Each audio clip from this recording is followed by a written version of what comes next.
Hello, everybody. Can you hear me clearly?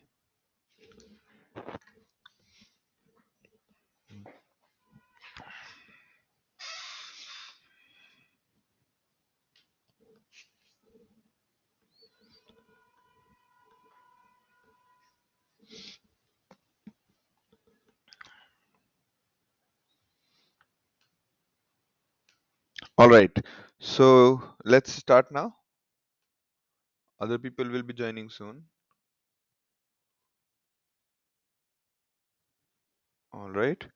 So, how are your assignments going? Did you go through the quizzes?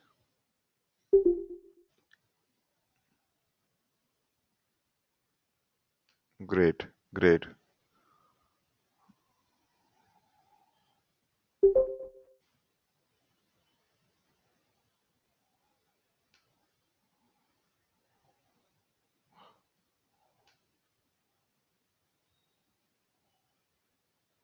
Okay. Okay. Okay.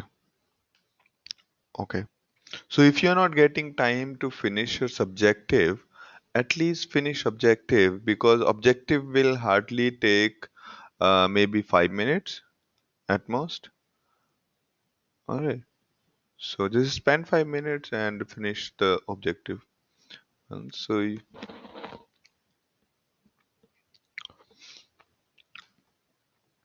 all right.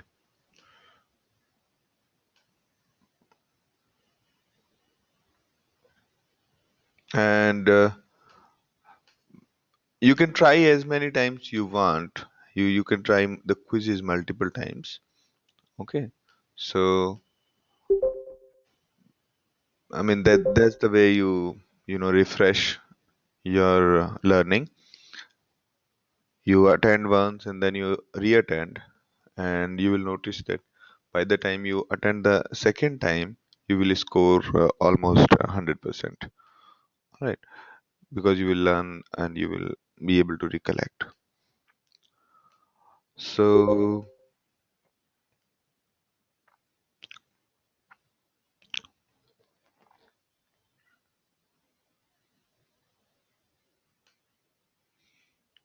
all right. So there are more people joining in.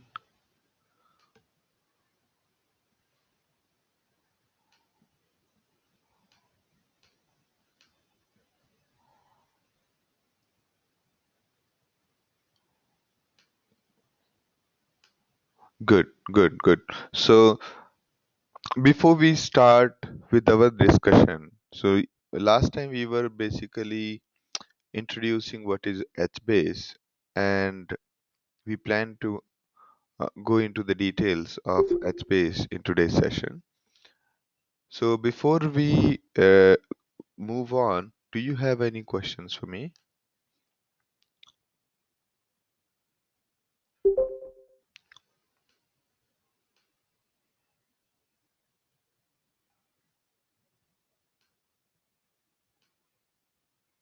Okay, no questions.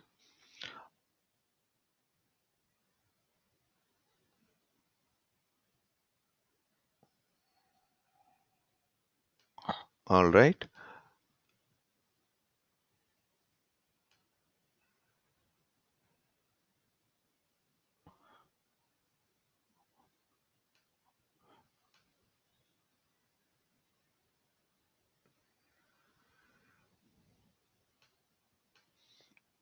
So in previous sessions, we had talked about what is a NoSQL. In previous slides, we have talked about what is NoSQL servers and what does it mean by CAP theorem. How do NoSQL servers compare with RDBMS? And what do you understand by column oriented and column family oriented and row oriented databases? Okay. So we also discussed the brief of the HBase, the main characteristics of HBase.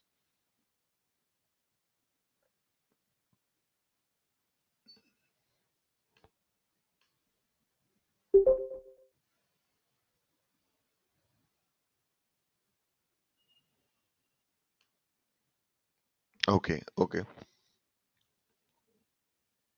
okay. So, all right, all right. So, Vishnu, I will be. Let me, you know, discuss it offline. Okay. Probably you can give me a call after this session, and yeah, and let me see what can I do. All right. Maybe the way I had conducted a regular expression session for 2 hours, I can have a small session on Java, maybe 3 hours long session. Okay, so that would be like a very uh, quick crash course on Java, and mm, that might help. Okay, so okay, okay, so Vishnu,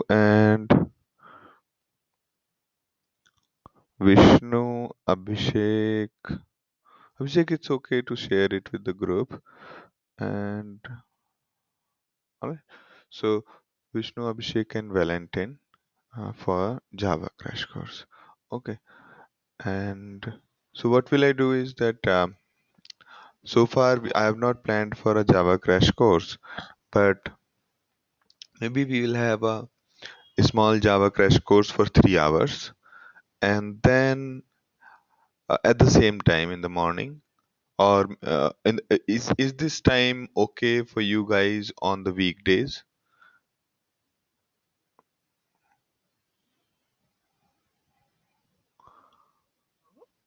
Okay, so maybe on the during weekdays, because on weekends we'll have this class, and yeah.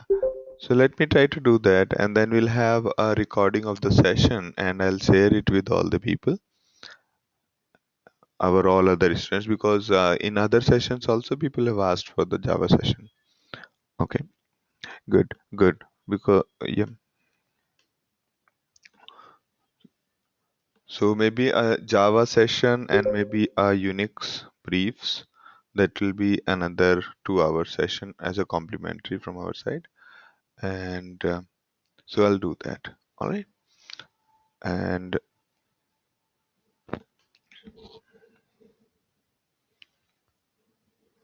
good. So,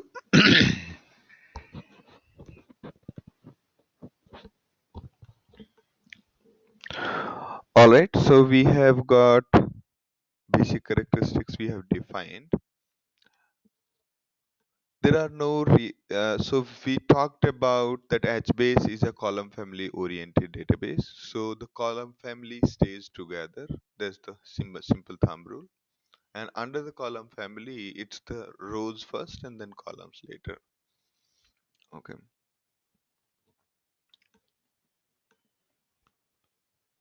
And this is very clear from this diagram. So these,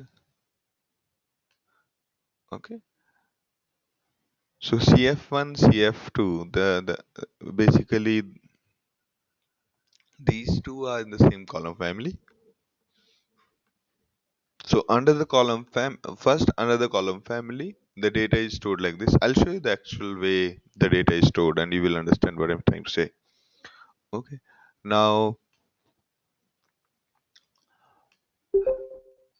it was based on Google's big table paper, and it's good for this kind of rows, and it's strongly consistent.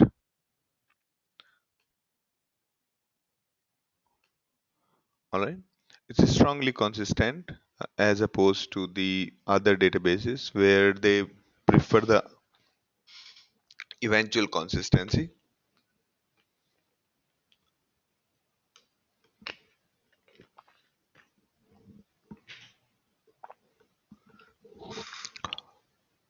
All right. And automatic sharding is there.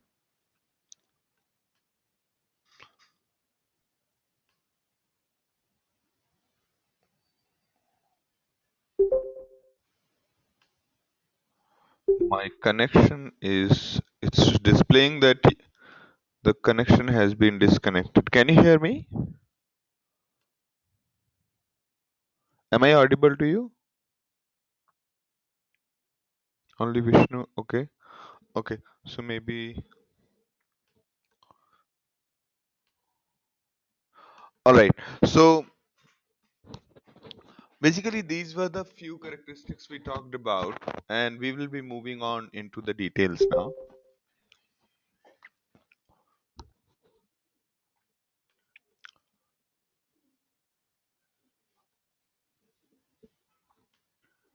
All right. So commodity hardware, this all is done. All right. So this is the general architecture of HBase, similar to other services like Hive or some other services. It also provides you with the thrift kind of an API. Okay. So at the bottom part you can see HDFS, and then there is something called Zookeeper also. All right. We will talk about what is the objective of Zookeeper, and so it uses basically these two other services. One is HDFS. HDFS for the storage of the data. Okay. And for and Zookeeper is for the coordination between multiple region servers. Okay. And HBase itself, this boundary, it is made up of first the master. The master is just like your job tracker, or you can say name node. In a similar architecture, there is something called master, which which takes care of which data table is where, or which row is on which data table. Okay, and region servers are something which store the data.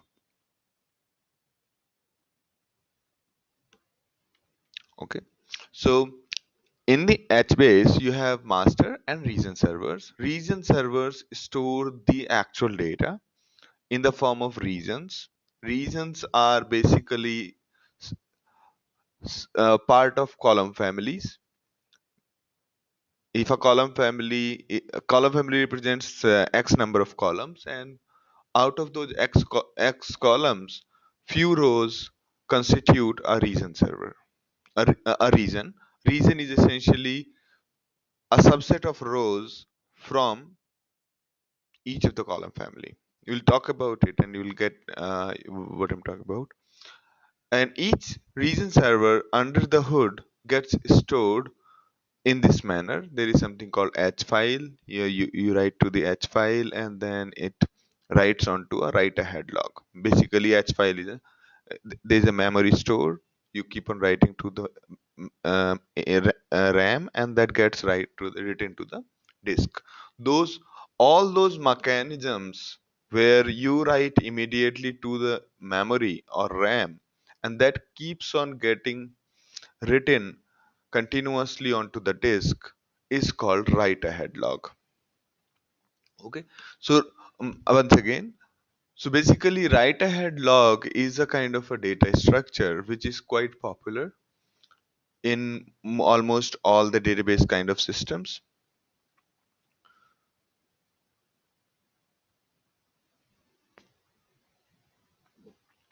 So write ahead log is quite popular in almost all the data storage kind of systems, be it MongoDB, be it our the other one at one place in the map reduce, when the data is being gathered, I mean, on each data node there is one point where the sorting is happening. There also there also they use write ahead. So write ahead is a good and common data structure when you have to write really fast. So you so it provides you a way of you keep on writing to the memory. It keeps on saving it to the disk in bunches. Why is it so? Writing even a single bit, and writing number of bytes to the RAM is quite fast, but writing to the disk is only fast if you do it in bulk. Okay, if you are writing to the disk, so it generally accumulates in a big array, big array like a big circular array, and then it writes it to the disk. So that's a write ahead log, and it's quite common in almost all the database kind of applications.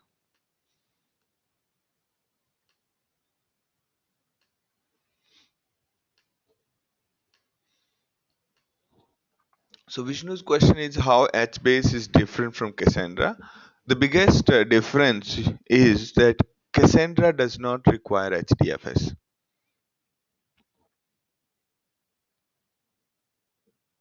So Cassandra works very well. Cassandra works very well independently also. As well as Cassandra provides you a way to write on HDFS, right? So the other, the differentiating factor is when you are taking a call on which database to use, whether HBase or Cassandra. If you have Hadoop cluster already in place and there is a capacity there, then you would preferably like to write in HBase rather than Cassandra. In case you don't have a Hadoop cluster and you do not want to mix the two clusters together, so and you have just an independent requirement of writing a lot of data, maybe images, then you will go for Cassandra. I mean, that's what exactly. So the significance of master in HBase is essentially like that of a name node. So HBase master keeps track of which row is in which region as well as the metadata part. So and the region servers actually store the data. All right.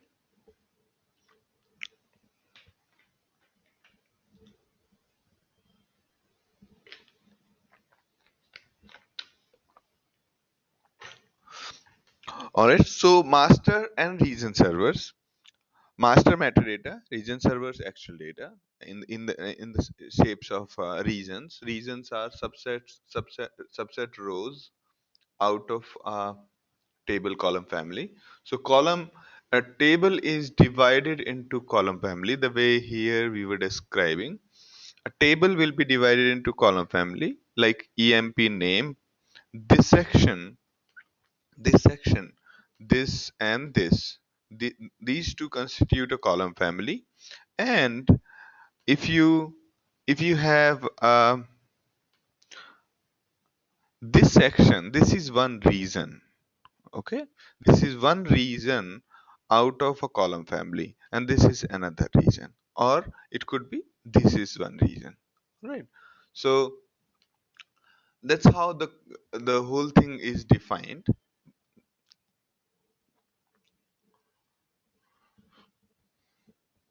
And the way master and region servers coordinate is generally in production environment by default they directly communicate. But in production environment you put in a service like Zookeeper. Okay, Zookeeper makes sure there is a strong, I mean, the communication is really fast between master and region server. So in case master has to, one has a master has to find out how many region servers are there. Instead of querying region server, it will go to Zookeeper and ask how many region servers have pinged you in last 5 seconds. And Zookeeper will tell master that hey, these are the region servers you have. And similarly, if region servers have to communicate something in between them, they will generally communicate and find out via Zookeeper. So Zookeeper is like your for thread the way you have thread safety. I mean, for thread safety, you have common variables which you put as lock and do all of the things, or you inform that um, um, that event dot monitor or event dot receive, all that kind of a central variable. Instead of keeping it in the memory, it's kept on a third party server called Zookeeper, and Zookeeper acts like a coordinating service between one server and another. Okay, you will get the better hold of this in the second half of this today's session, where we will go into the details of Zookeeper. All right. So this is the general architecture diagram of HBase. So on top of all of this, there is HBase's simple API, a simple get put kind of API, and HBase provides you one is command line to interact with that API, as well as it provides you thrift based API in almost all languages. Okay. So as we talked earlier, the thrift makes it possible. The thrift makes it possible to make an API in one language and use it all across in all the kind of servers. Okay, all programming languages.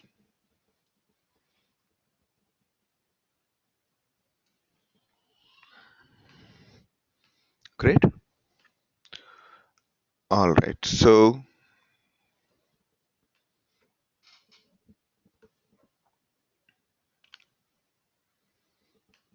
how is HDFS used in this architecture?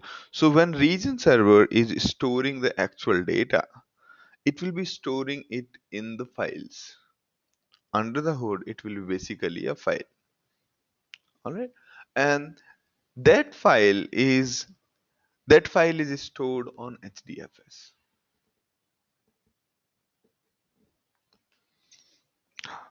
Great. So we have got data model where the best description of HBase is essentially the paper which was published on Bigtable by Google, because HBase is heavily inspired by Bigtable. Bigtable is third of all the three papers published by Google on big data technologies, starting with HDFS and MapReduce. So the easiest way to describe the HBase model is it's a sparse, distributed, persistent, multi-dimensional, sorted map. So if you look at this definition, each keyword you can hang on to each word. You can hang to each word in this definition. Okay. So sparse means, what does it mean by sparse matrix or a sparse table? Sparse table means in a row there would be only few columns filled. If you have 100 columns in a row, there will be only two columns filled. Similarly, for other one, there will be other two columns, and most of this table is sort of empty. If you look at it from distance, you will think that this table is only empty by, I mean, 99% of the whole table is empty. Those kind of tables are generally called a sparse table, sparsely populated table. So I mean, in those cases, it does not make any sense for if your tables are bound to be sparse, so it does not make any sense to put your data in the tabular format. Instead, people use a key value pair. Okay, key value pair, and that key value pair is called a map. Okay, and therefore there is the word called map over here. All right, so you can think of it as like a huge mammoth hash table. So how many of you okay, who does not know map? Who does not know map? What is a map?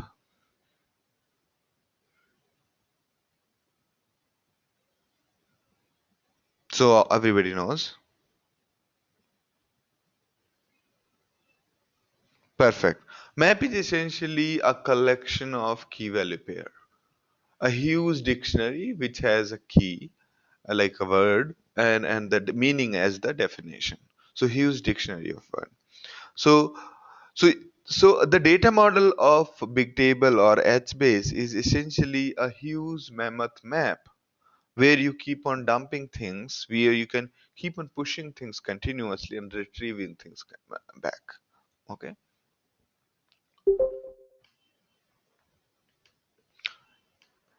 All right, and the each row has got a key. Whenever you push the data, you say that for this row, this is the key and this is the value.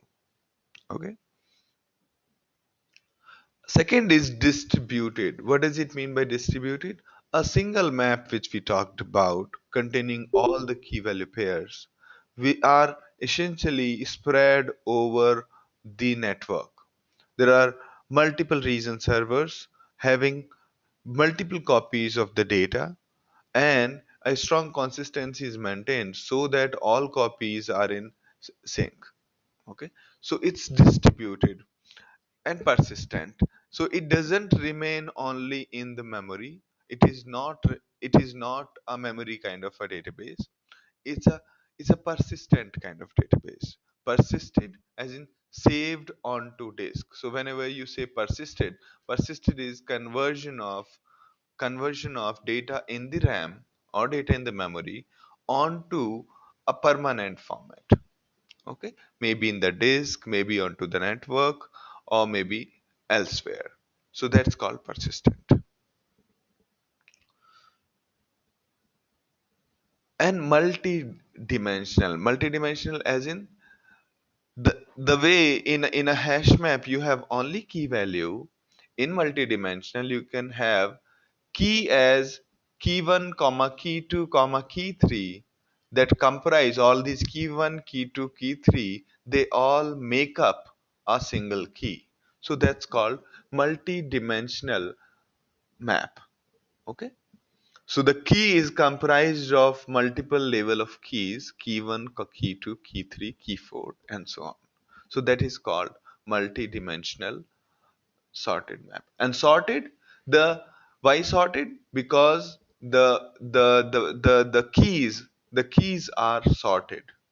Okay. So if you get hold of one key and say one key A in this map, and you go to the next key will be in ascending order. Okay. So therefore, uh, H base or big table is essentially a sparsely populated, distributed, distributed in the sense that running on multiple computers or running on multiple region servers. Persistent, as in there is a guarantee that it is saved onto the disk. It cannot have everything in memory. And multidimensional. The keys can form multiple can is are formed by multiple more parameters.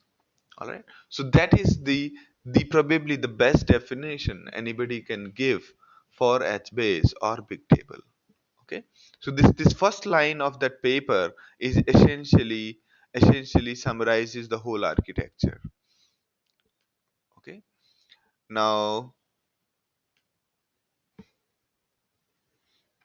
so what is the use of sparsely kept data? Is it read fast? So the thing is that having sparse data is not something like our choice. Okay.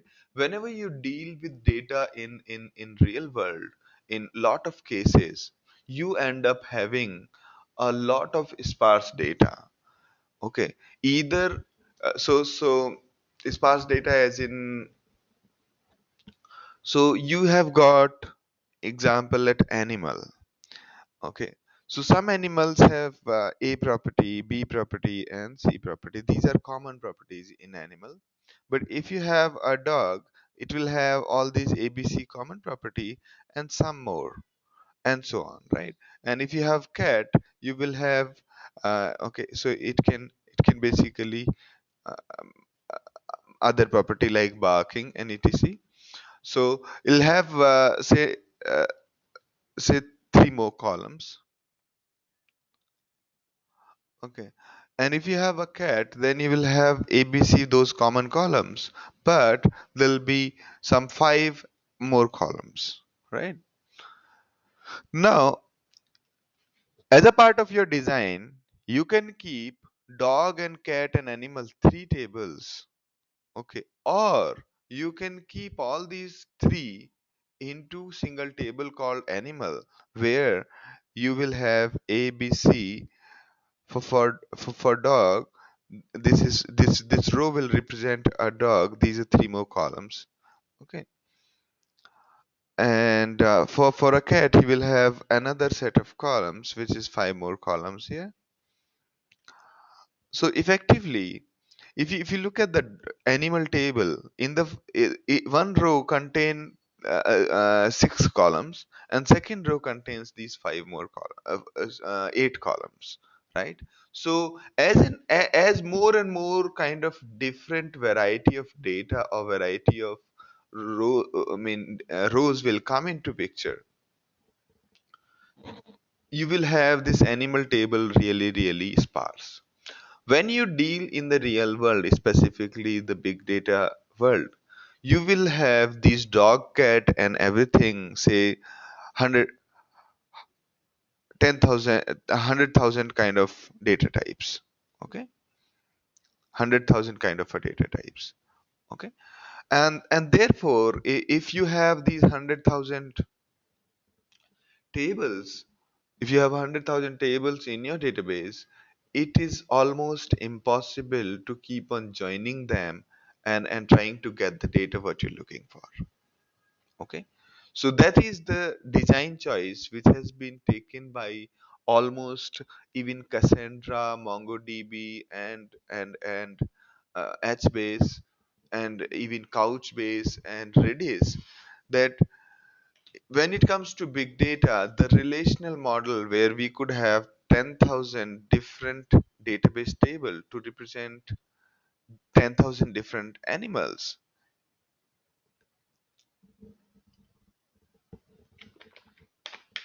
Yes. So Ajit and Silpa, both of you are right. So effectively, yes, it will give a really fast speed to reading the data.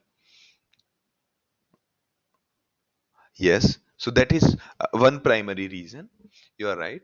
And second reason is the other kind of manageability when it comes to when it comes to filtering data and churning data and so on. Okay. All right. So managing data in all aspect, all crude will be better when you deal with animal table. Okay. All right. So this is the and other thing is, every time a new animal is added, you will have to have another table added, and then you'll have another central table tracking down which all table are there for representing animals. Okay. So effectively, data manageability gets really awkward. All right. And more so because here, when we are dealing with big data, sparse tables in the ideal RDBMS kind of a scenario, they consume a humongous space. Okay, because even for the empty tables, empty rows, it's not a.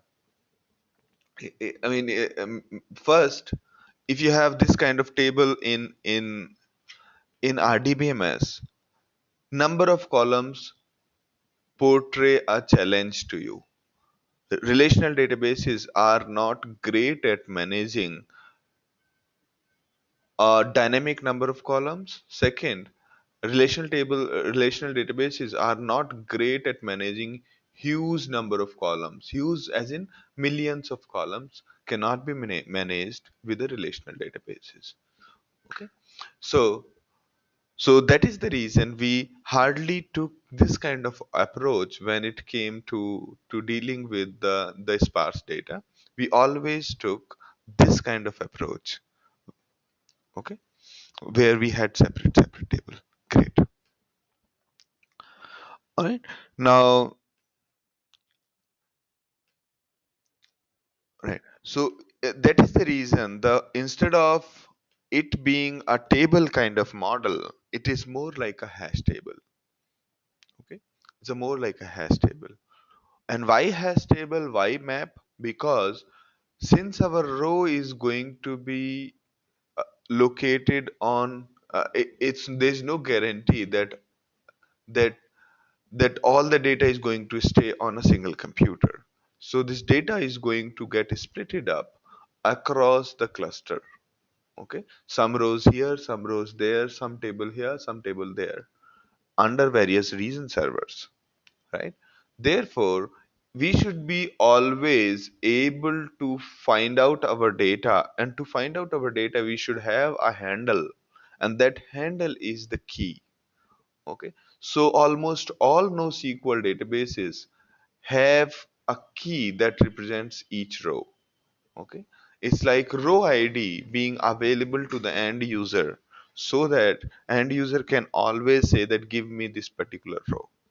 And when that and that row has got that key has I mean, these databases have kept kept a, sort of an index saying that this row, this key, this row key is located on that particular server. And this whole model of having key value is actually common across all NoSQLs, and the reason is distributed. All right. Great set of questions. And moving on.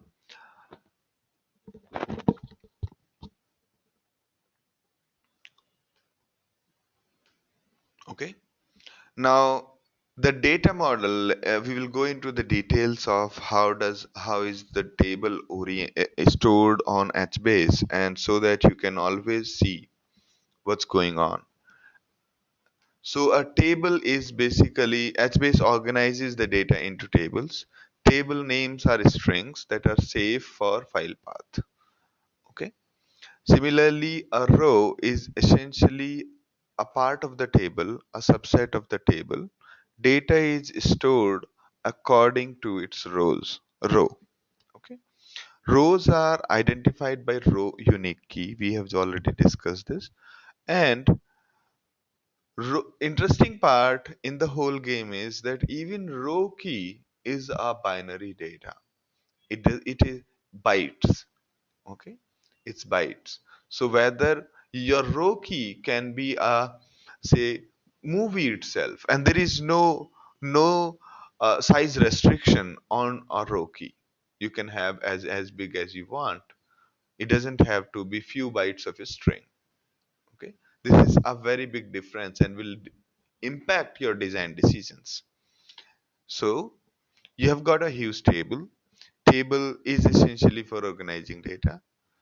And the only thing you have to keep in mind while defining a table is the table names need to be strings and should be safe for the file system path. What does it mean by safe? They should not be something like contain a new line, because that will bother the file system. Or in case you are having the HBase running on Windows cluster, avoid colon putting in the table name. Right? Now, the third keyword that requires a definition is column family. So each row is grouped by column family, the way we had defined earlier. So each row has some columns, and these columns belong to A column family or B column family. It is mandatory to have column families. Okay, it is mandatory to have column families in HBase, and this is something unique to HBase. Other databases don't have that mechanism except for Cassandra.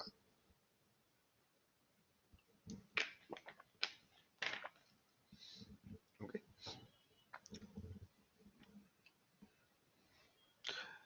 So when it comes to column family, the column family, row, and table, all these three factors decide where is your data going. Where is your data going? So you can think of the data being stored first. There will be a super folder with the table name. Under the super folder, there will be a um, you know a folder that represents a folder that represents the column family, and then there will be a folder for each key. I'll show you this part. I'll show you this part. And so each column family need to be defined upfront. Okay, this sounds very strange for lots of people, that when we talked about that these tables, then database, NoSQL have no schema, when all of these databases, the NoSQL databases does not have any schema, then why do we need to define the column family upfront? Okay, the reason is that it is required. It will help you in deciding how to structure your data. It will help you immensely to decide how do you structure your data, and this will actually help you. Okay, this will actually help you because column family i- make sure that your data is stored on the same machine, and whenever you are accessing one column and accessing the other column will be quite easy, that belong if these two columns belong to same column family, right? So if you figure out that there is a out of your data, your first name and last name and are always accessed together as compared to the employee salary, okay, as compared to employee salary, then you would put first name and last name in a single column family. Okay, if and salary and bonus you will put in the same other column family, reason being their access patterns, the columns who have a similar access pattern need to be put into the same column family. This will help you in optimizing a lot. This will help you in when you're looking up, when you're reading from a database, it is quite important that when a query gets executed really fast. So all those columns which come together, which have a similar access patterns or on which the filters are going to be applied at the same time, you should have all those columns in a single column family.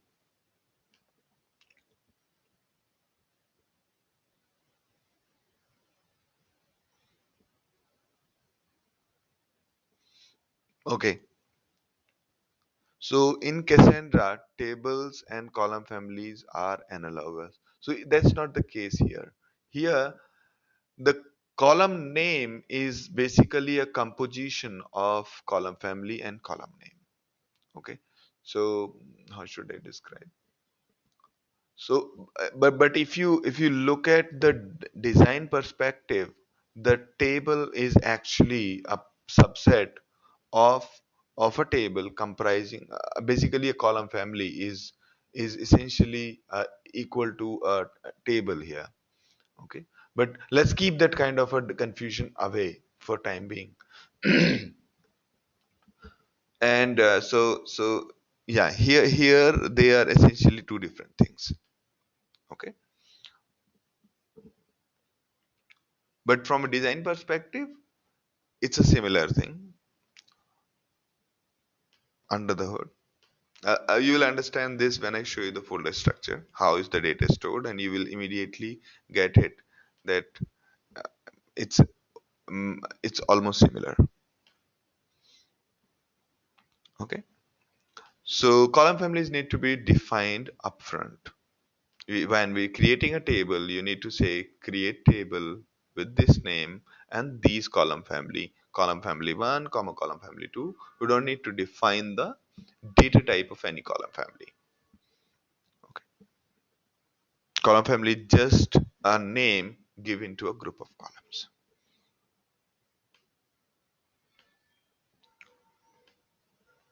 All right. The, so and essentially by the same definition, every row is supposed is does have same number of column family. It is not needed to store data in all column families. Okay. So if you have two column families, column family 1, column family 2, row 1 might have data in column family 1, while row 2 may not have data in column family 1. Okay, and so on. It's not mandatory to have columns or data in a column family for a row. Same, the name of the column family need to be file safe. So there are two kinds of data types involved in all of it. One is strings, other is the binary data. Okay, so uh, uh, anything such as table names, column family names, and column family names, table names, and column names. They need to be no column names are okay. Column names are okay. So table names and column family names, they need to be strings, while the column name or row key, all of these can be binary data, which means you can use them like a matrix. You can use them as a data storage, even the names of column or names, I mean, or the row key. Okay, I will show you one design and you will understand immediately what I'm talking about.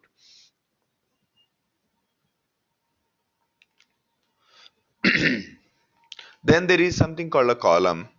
Okay, so we have table at the top level, then we have rows, then we have column family. So let me just go back to the diagram here. Okay, okay, we will go again. So column family. Okay, so whenever we are talking about a column, it's composed of column family name and a name. Okay, so and column, we don't have to define columns upfront. We don't need to tell that these are the columns in our database table, which are going to be in future. Each row can have different set of columns. Okay. And each column belong to one column family or another. And just like row keys, column qualifiers, meaning column names, does not have to be of the data type strings. They can be of any, they can have a binary data. Okay, they can have binary data. So the name of the row, I mean row key as well as column name itself can contain data. So sometimes so happens that people end up writing into row key and column names, and actual value in that column is just boolean 1 or 0, 1 or 0. Okay, that's also quite okay with HBase. That's quite okay with HBase.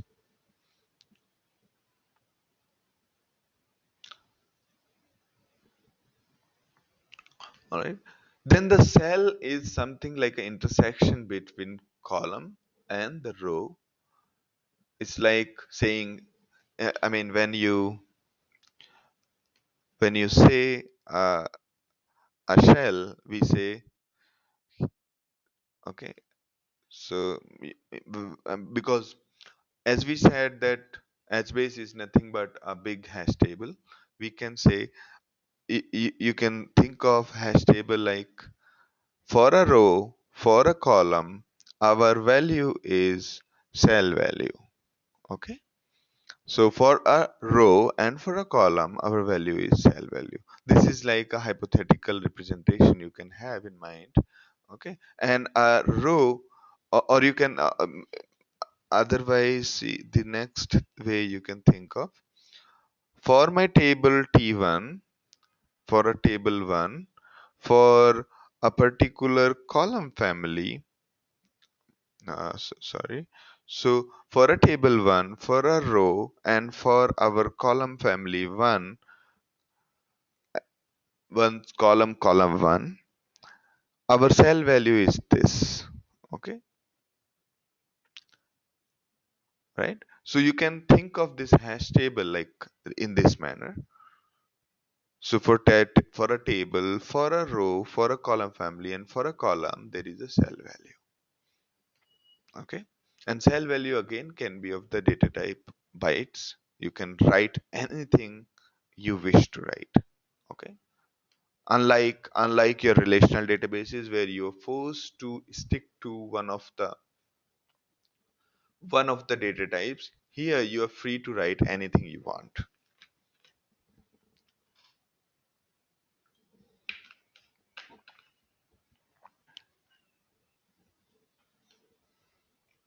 Okay. So the key is table row. Yeah. So the key is table row column family and column. Okay. So the key is table row column family and column. So but uh, the API makes it simpler than what I'm talking about. Okay. I'll show you. I'll show you that part. So let me jump a little ahead. So you can see that when we are, this will make your life easier. So this is the shell. We'll talk about this in while giving demo again. So when you're starting HBase, you will start HBase shell. You will connect to HBase, and then you can check the status. What's the status? Okay. If you are online, you can connect to the server and start HBase shell by typing this command. When you type status on HBase shell, you will get the status of current one, and you can create your table, my table, by defining a column family. Okay. You can create a table by defining a column family. So this table, my table, has only one column family, my CF, and we could also add more column family like my CF2, okay, and so on. Okay. So anything you wish. Yeah. Okay. Now, this is for listing down all table. This is also listing down for, this is most important what I'm talking about. So whenever I'm writing to writing our data, I say that write to my table, and in this row, this is the row representation of my data. This can be anything. Okay, this can be anything. And then I say that this is my column. This is my dynamic number. This can again be, this is the column identifier. This can be any binary data. And I say that this belongs to my column family, and this is the cell value. Okay, this is the cell value. Right. So I think a better thing would be to show you. It's okay, I think, to jump ahead, because I think that too many words are making it look so complicated. All right. So Anna is saying row in the definition will be identifier of the row. Yes, you're right. So row or row key is the same thing. Okay. So when say HBase shell,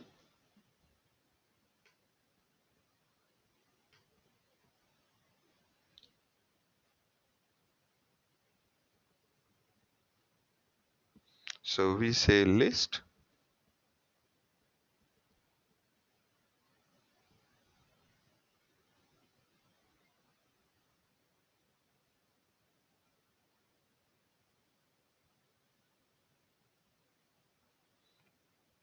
All right.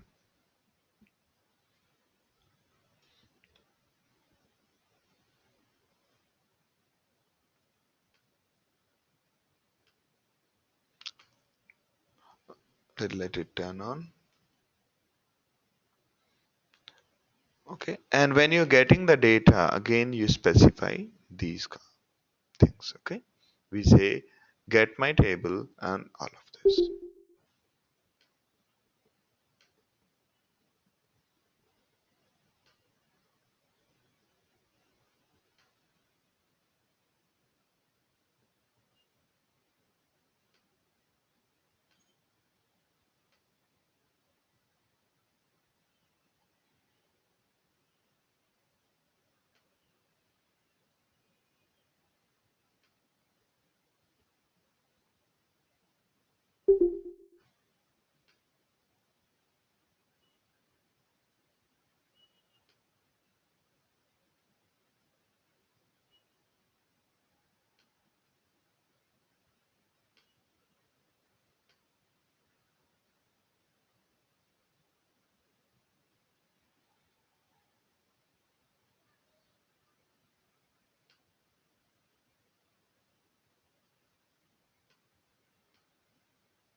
right? So my HBase is up now. You can see the list of tables. And again, let me just do quickly. This is, so scan my table,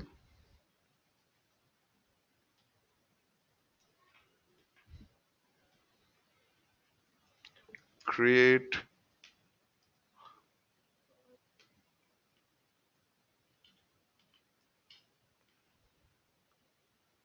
let me call it my pages table.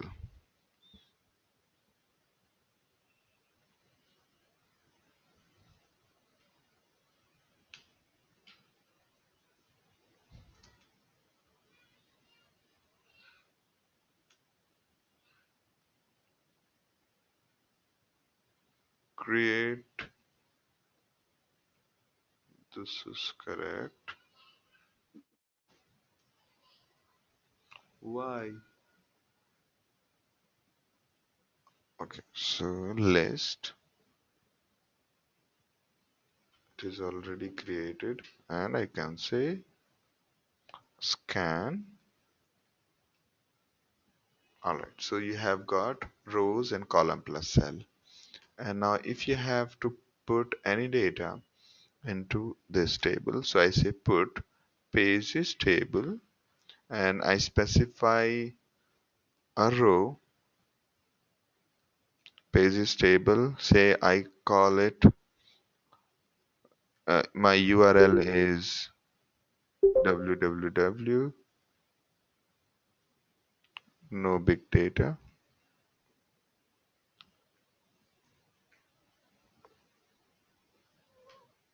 Okay,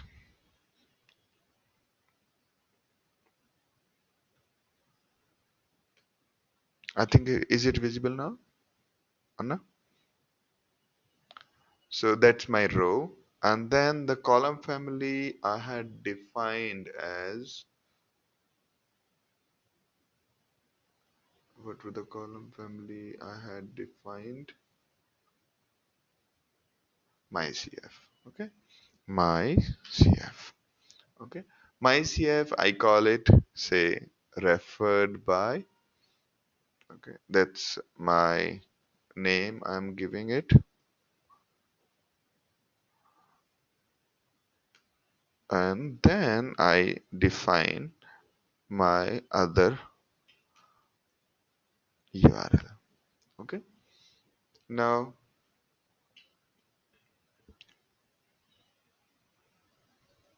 scan pages table. You can see that. So I just created a row in the pages table where I put anything in the row key. Then I had to put my column family, whatever I defined as my CF, and this again is any value of my choice. All right, and then the actual data. Okay, so that clears your definition of what is a HBase table look like.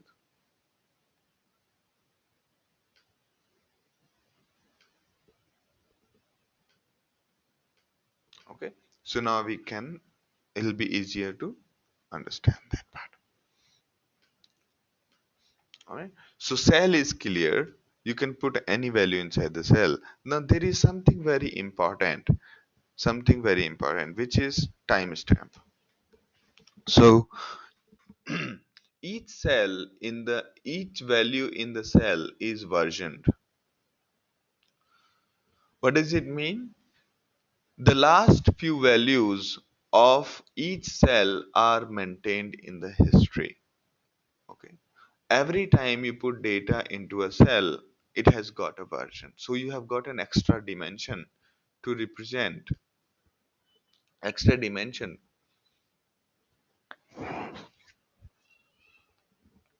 So you've got extra dimension of version number. Okay. And this is quite useful when you're working on a distributed database, because there will be multiple services which are changing the data, as well as which are uh, accessing the data. So if if you are sure, if your API is sure that you need to access this particular timestamp of the data, you can specify that. Okay. So each cell's historic values is maintained. And in case of HBase, the default value of the history is 3, but you can alter that per row.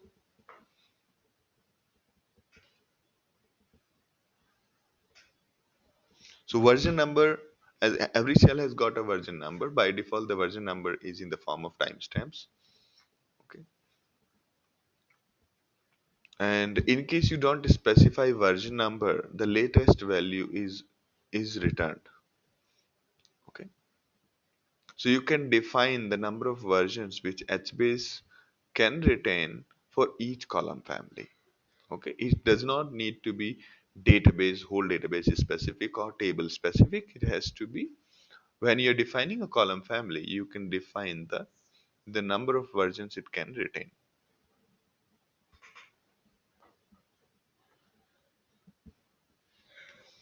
All right. So that's a data model. So basically the data is represented in the form of tables, rows. Tables, row key, column family, and the cell and the timestamp. All right. So this is a visual way of looking at the data. So these are the row keys in the database. These are the column family, personal and office. And under personal, you have name and residence phone number. And similarly in office, you have phone and address. Okay. And each cell has got multiple versions in the database. Okay. Now each table is stored in this format in the database. Okay. Each table data is stored in this format in the database. I think I've kept one example for you.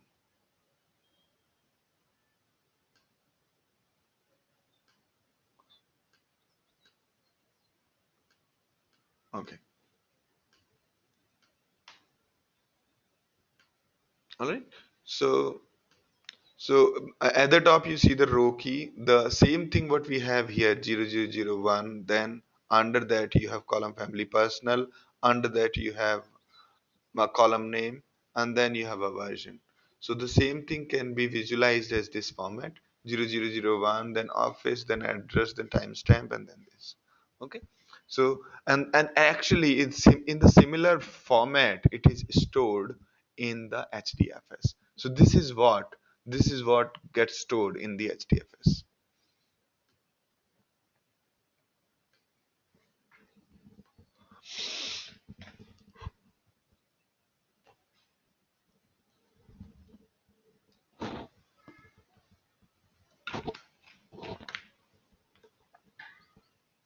Okay. So the whole thing is based on something called a big table from Google, and the big table was actually invented for keeping the index of the whole world, keeping the index of the basically the search corpus of Google, whatever it crawls, it dumps it in the big table. Okay, and that's the example you can see here. So this example is essentially uh, a case where there is a crawler, it is crawling the websites and it's storing the data. Okay. So here the row key is inverse of the URL. Why inverse? Because the I'll show you this part. This is interesting. So each row key is your inverse of the URL, meaning www.cnn.com. Each word is same. It's just that subdomains are reverted. Okay. So TLD is a top level domain on the left hand side, while the lowest most domain is on the right hand side. Okay. Now that is our row key. And why this row key is chosen? Because if there is a website called www.cnn.in or www .cnn.ru. Okay. Or I'm talking actually wrong. So, what are the other domains can CNN.com generally have? Not in an RU. That was a wrong example. So CNN.com would be having www dot sorry www1 dot cnn.com or mail.cnn.com or mobile.cnn.com and so on. Okay, so all those domains will be ordered, as in since the row keys are ordered, therefore those domains, those keys will be nearby. Okay, all the domains belonging to cnn.com, they will be close by, next to each other, and that's the reason this row key is chosen in this manner. Okay, so this is basically to store the whole world wide web data by any crawler. Okay, and this is done by using big table kind of format, and each content of the table, which is one row, one column. Okay, or you can think of it as a column family. Contents is a column family, anchor is a column family, another anchor is a column family. So for this table, for this table for this url, this is the content. Okay, the whole content goes in one cell, and then this anchor family, meaning who are the people referring to www.cnn.com, they all go into a column family called anchor. So as you can see that instead of keeping anchor as multiple rows here, there are multiple columns. Okay, first one cnnsi.com is referring to this website as CNN. So, if I have a website, so I mean, I think this will make it clear. So, let's say if this cnnsi.com's website you will look at, it will have, so it's a href equals www.cnn.com, cnn.com, and it's referring to as CNN and slash. Okay, so the moment crawler hit a website called cnnsi.com, it found that it's referring to cnn.com as CNN. So the crawler is something which crawls the internet and gets the data and keeps an index of it.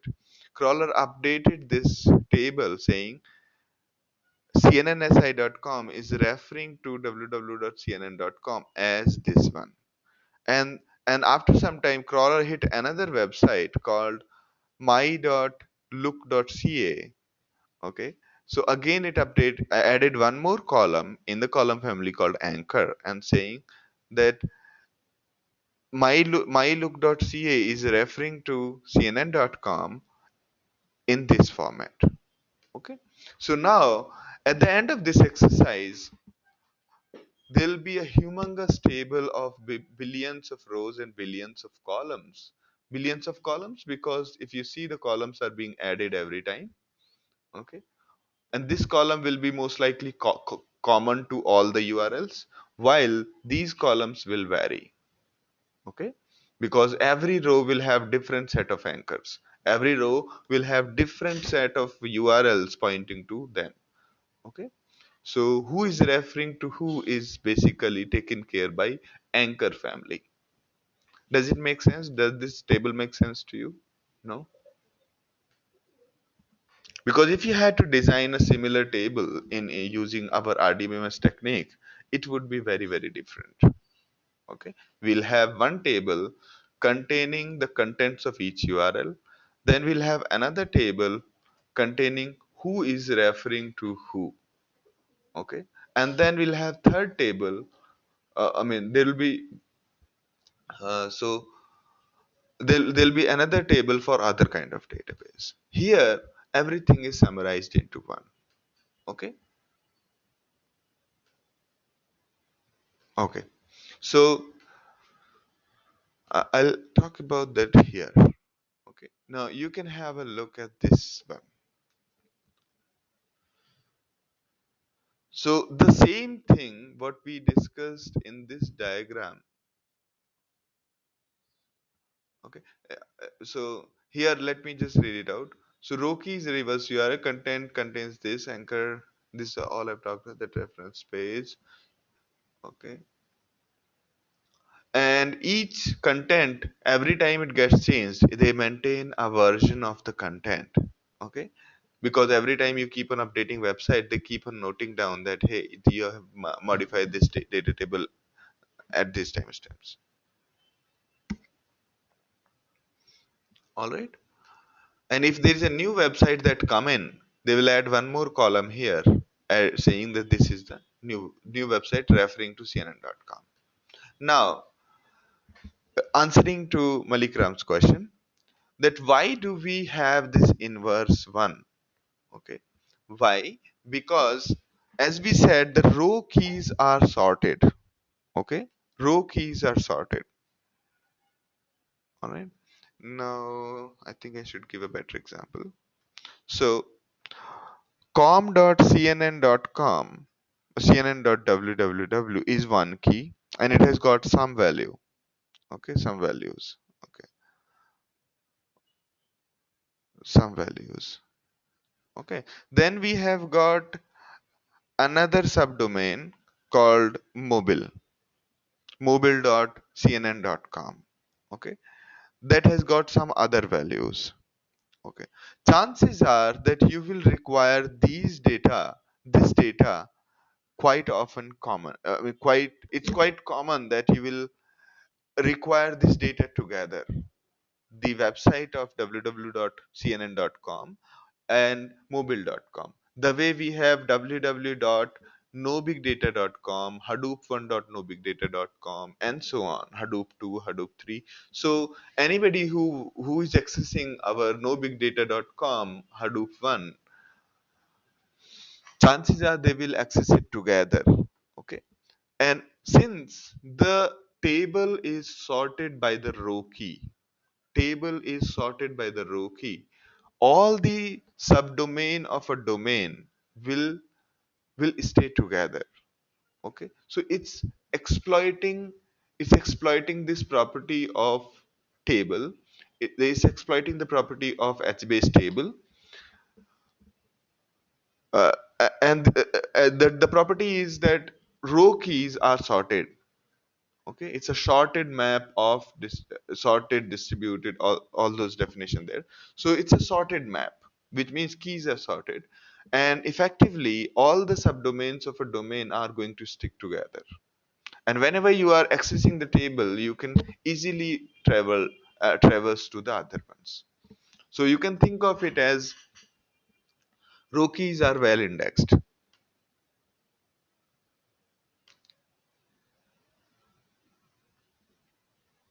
Yeah.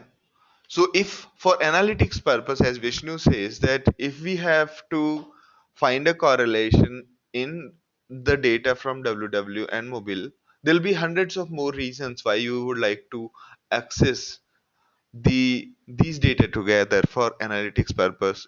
I mean, analytics is a very big word to use because everything is analytics. Yeah. So it's exactly for the same reason that we try to form the key such that the data we want to access together should be closer. Okay, similar way we'll form the column families. So one lever we got is column family, so that our data belongs to the same column family that has the same access pattern. We put the same all of that in a same column family. The second lever we have got is our row key. Row keys are sorted. Okay, so and so on. So these are this is how you can exploit the data model to fit to your requirements. Okay, now, and Timestamp is also there. You can see that the timestamp is here when we are storing any data, and you can query the timestamp.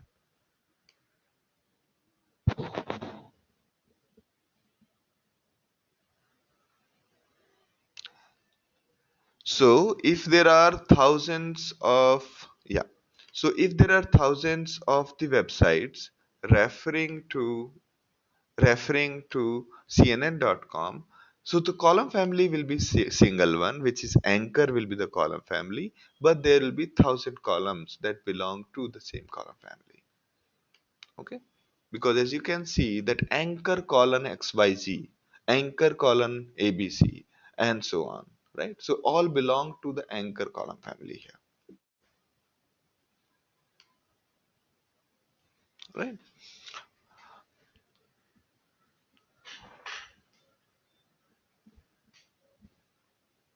So it's not general column oriented databases are designed, but most of the column family oriented databases are designed that way. Okay, you use column name as a key. Okay, when you want to look up some data, you use the column name. You try to exploit the property that column name can be any binary data, and you put all of the 90% of your data will go into the column names. Okay, and that is a very awkward thing for lots of us, that instead of putting the data into cell, okay, the general tendency we had always is that the data goes in the cell, not in the row name or column name or somewhere else. Data goes in the cell. Okay, but here the way you design, the way you figure out is that you put lot of data in the column name as well as the row name. Okay, you can think of it like designing a sparse matrix where you put generally a small data in the matrix, and the most of the data goes in the x and the y values, right? So it is that way. Great. So yes, good, good. So again, so when you are designing things, you think of these things before, because why I'm talking about this in depth, because everything else is okay, you will be able to quickly use it. The only thing is the data model architecting. And whenever we designed using Cassandra or HBase, this is what I faced personally with my teammates, that data model, we were going back again and again to the RDBMS model. Okay, instead of thinking column name itself as a storage and row name as the primary index, we were we were again going back to the relational database strategies, and that was wrong.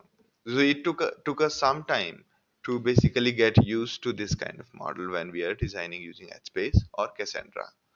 Okay, Cassandra also has a similar kind of ways where we try to store the data in the column families, in column names.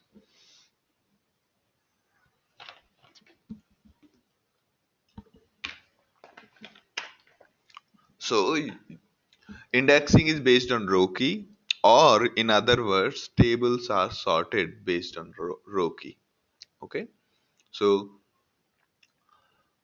that's the first property. Second is each region of the table has got each region of the table. As I told you that region is a subset of a table. Okay, so which means a region is defined as starting key and ending key. Okay, starting key and ending key. All right, and each region is guaranteed to be stored together in on a system. These regions keep on moving, regions keep on splitting all the time. So region keep on growing big, and the moment it reaches a certain size, a region is split it into two sections. Okay, and then it is moved to another machine. Okay,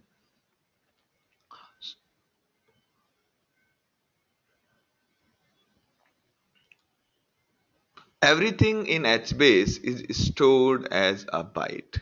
Okay, almost everything except for column family name and table name. Everything else is a byte.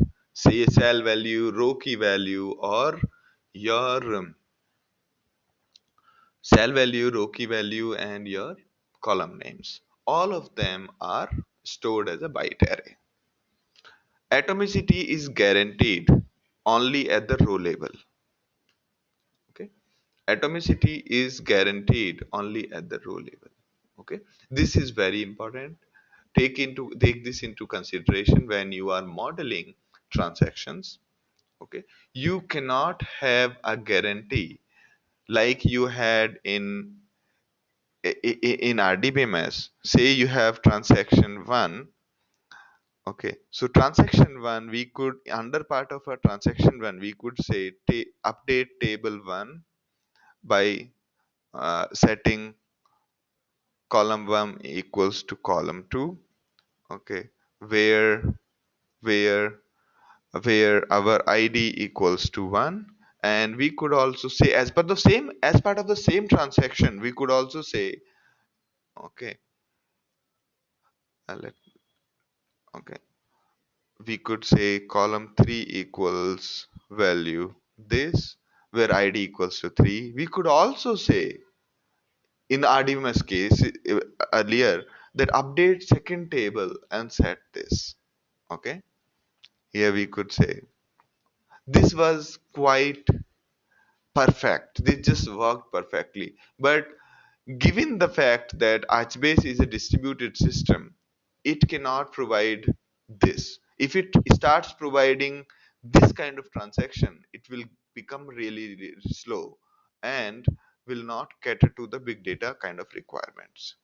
Okay. So in case of this is your RDBMS transaction one, and in case of our H-base kind of a transaction, you can only guarantee that when we are updating or setting table, a single update where column 1 equal column family 1 equals some value and column family 2, okay, equals some value and so on. So this is only possible. That's all. End of transaction. Okay.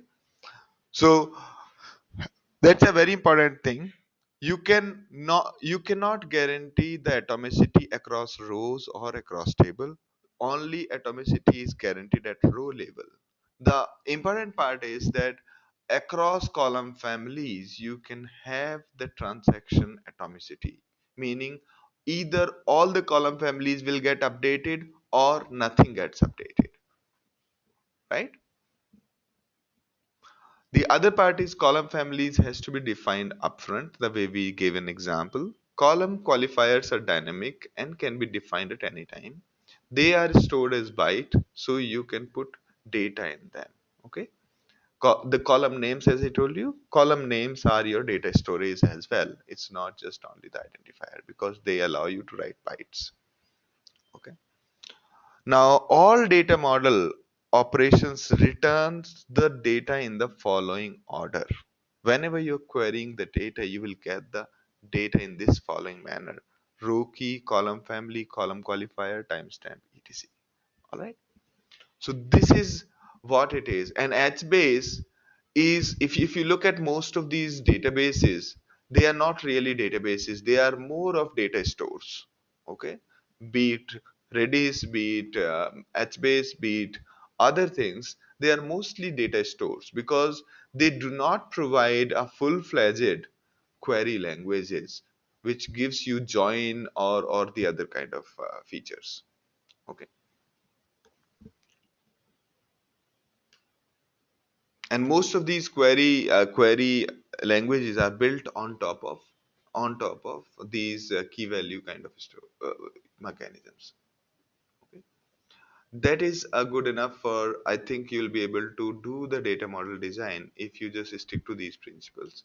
Now let's go into the reasons. So tables are automatically partitioned into horizontal regions. Okay. Tables are partitioned horizontally into regions. What does it mean? There are multiple regions, and whenever there is a, you can keep on adding more and more region servers, and tables are partitioned according to the size. Okay. So each region comprises of a set of rows from a table. Okay. And there could be, a region is essentially denoted by the table it belongs to, its first row and last row. Okay, the first row and last row. All right. And initially, when you create the table, there will be only one region.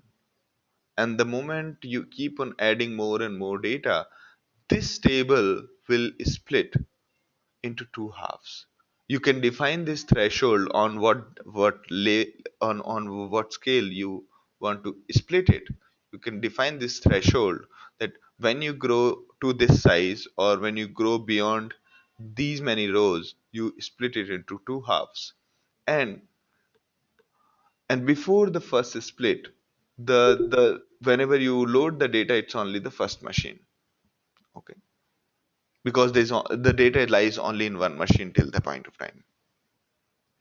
And when you keep on adding more and more data to these regions, they will keep on further getting split up and keep on getting stored onto the HDFS. Okay. So the more the data, more the regions, and more the modularity, just like our HDFS file system.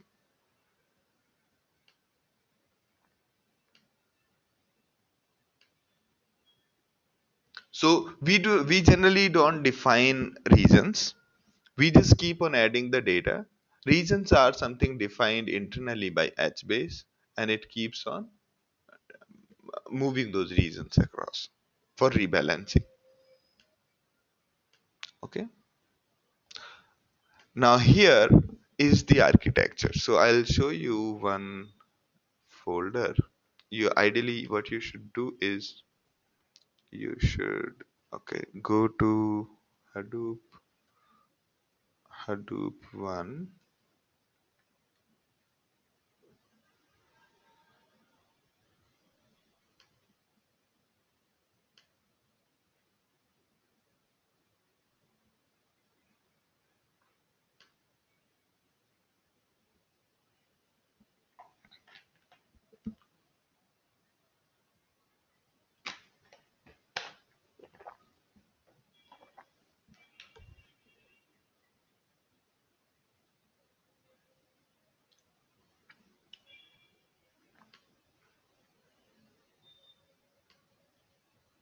apps, and then you have HBase, data. Under data there is, where did we keep, again data, and then default. Okay, so any table you store, like pages table is there. Okay, so pages table, it created a region name. This is a random number defining the region name, and under region name you will see there's a column family folder, and under the column family folder there is this store file. This contains the actual data in the binary format. All right. So this is how the data gets stored onto the HDFS when you are using HBase. Okay. And the more data you keep on adding. So this will,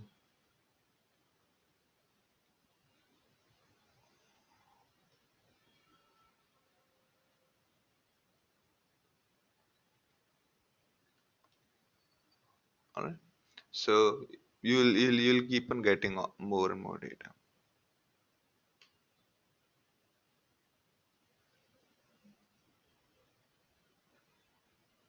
So it's not too much. It's still very small.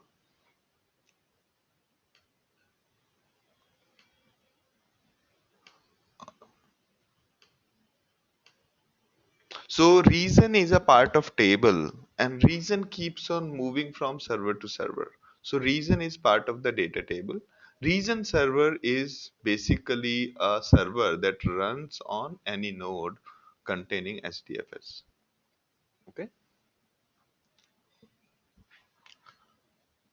So just like basically reason server has nothing much to do with the with our existing I mean, how should I say? Okay, so region server is a different kind of a service to which HBase communicates to and hands over the regions. And these regions keep on moving. Okay, I hope that is clear, right? Region here refer to a cluster or a particular node. Okay, so region server is a particular node, and region server can have multiple regions in it from multiple different tables. Okay, and so on.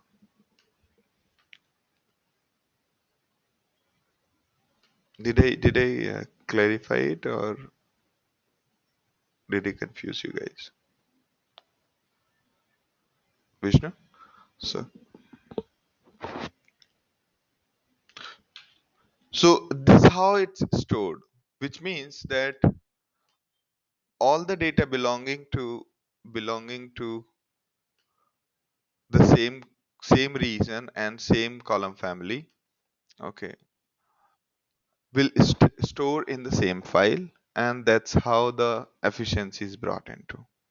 And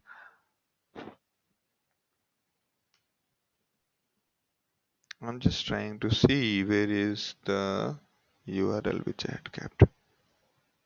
Okay,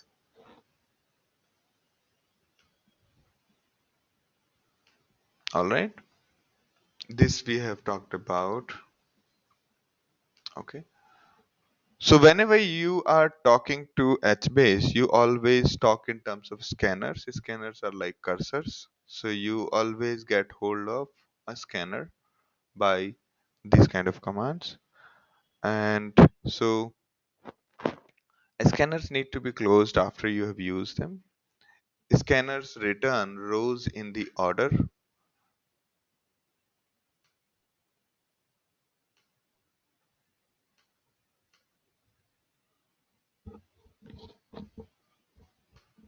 Right. So So the underlying files will anyway get splitted. Okay, underlying files in which the data going to get stored, HDFS will internally split it and back it up.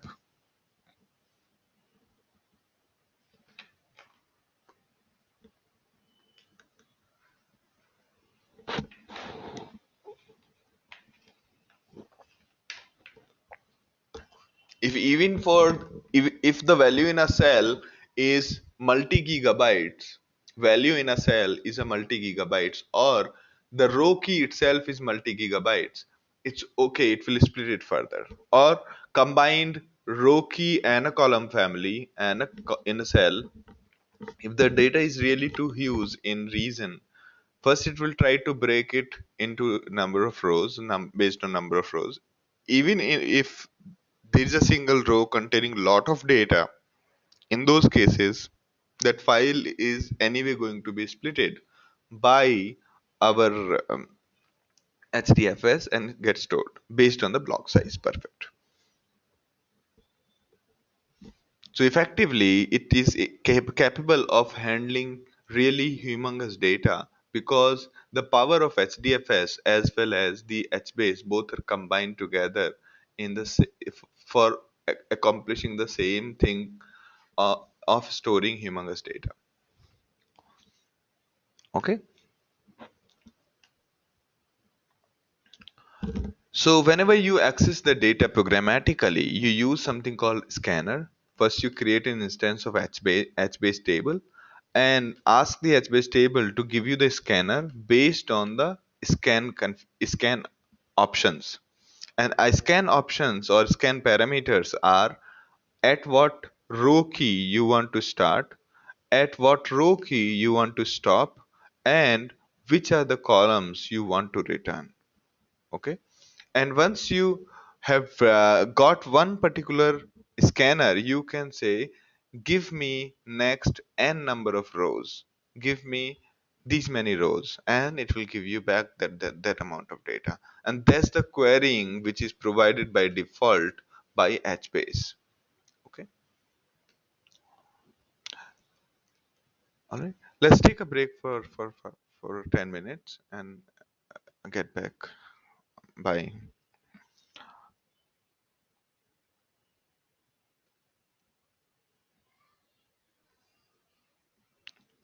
All right.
Hi guys, I'm back. Are you guys back? Good.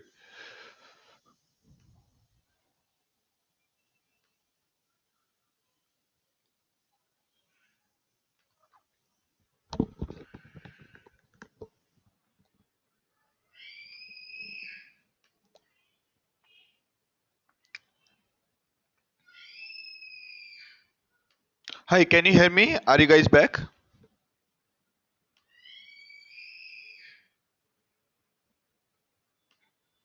Good. So we're discussing about the general architecture of HBase. Okay. So in a HBase, there is there are master and then there are region servers. Masters Master keeps the index of the table, like what are the column families and other information. And masters and region server generally communicate via zookeeper. Okay, and all the region servers, they store the data in the hdfs. Okay, and some of the data in the from the master also goes into the hdfs. All right. So this is the general architecture. So if master has to find out how many region servers are there, instead of i- i- instead of asking any other way or pre-configured way, instead of relying on a pre-configured way, it is going to ask zookeeper. Zookeeper, you can think of right now like a big whiteboard. Okay, it's a big whiteboard on which every region server is informing that, hey, I am in and I am out, that kind of thing. And master, if has to find out what are region servers available and which region server is has been up for how long, it will ask zookeeper, and zookeeper will tell that these are the region servers available as of today. So coordination between region servers and master happens via zookeeper. Okay, so this is the quick architecture. And region server logically is essentially a subset of keys. Keys starting with T to Z represent, say you have rows whose keys are, say, A to Z. Okay, let's say we have got rows whose keys are A to Z. So you can imagine that there could be six regions. Okay, A to C, A to C, C to F, and the square bracket, the round bracket represents that that is not included.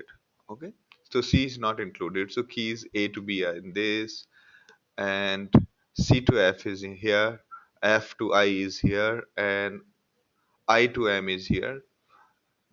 Similarly, T to Z, M to T, and T to Z. So six regions are there, just like, yes, just like job tracker or task tracker, job tracker or name node.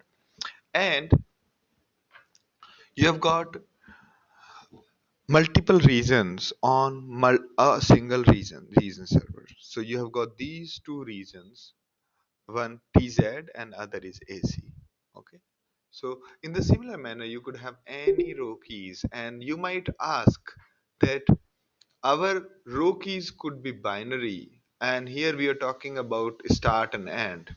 So is that okay? Yes, it's absolutely okay, because binary numbers can always be ordered by zeros and one. Every number, say a, can be represented in terms of bits, and so 001 will come before this one, and so on. They will be ordered like that. Okay. So, so it's not necessary to have something in a boolean, integer, or a string format to be able to sort them. It's possible to sort the bytes.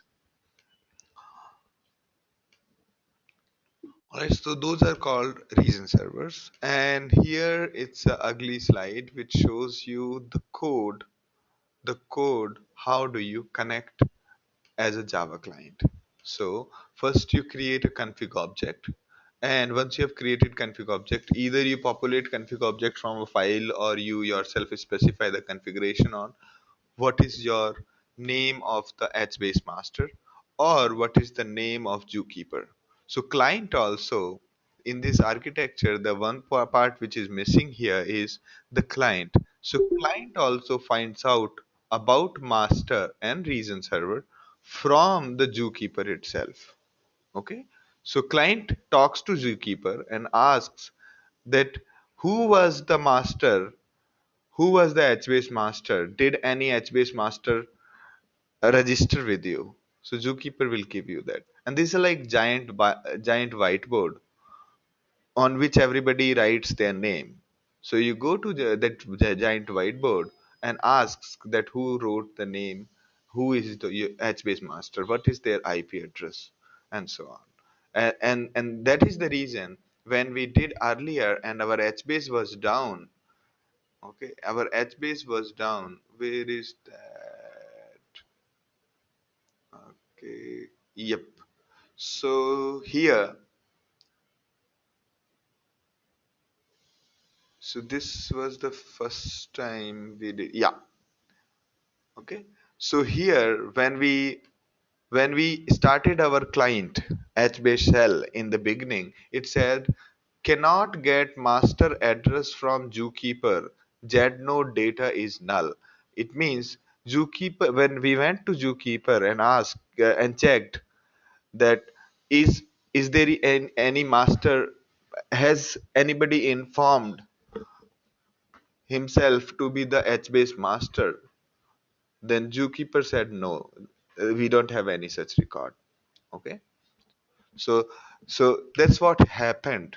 And the moment we turned on the master automatically, masters as master, what we did when we turned on the master, it went to the zookeeper and told that hey, I am the HBase master, if anybody comes you talk to them.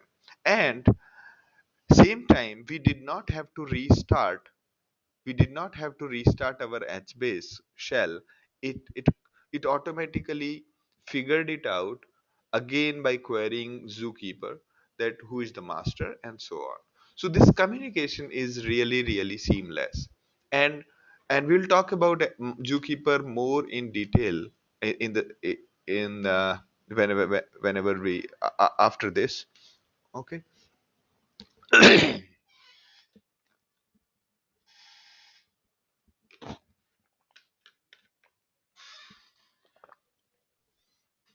All right.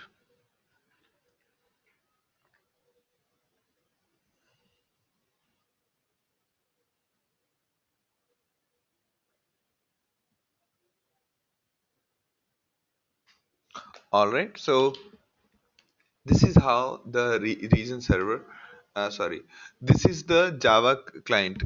Okay. So whenever we connect, we basically ask, every client asks the zookeeper and then gets the data. And in the config we generally inform that this is the IP address of our zookeeper server. Okay, and rest is taken care by the API. Okay. So here we are.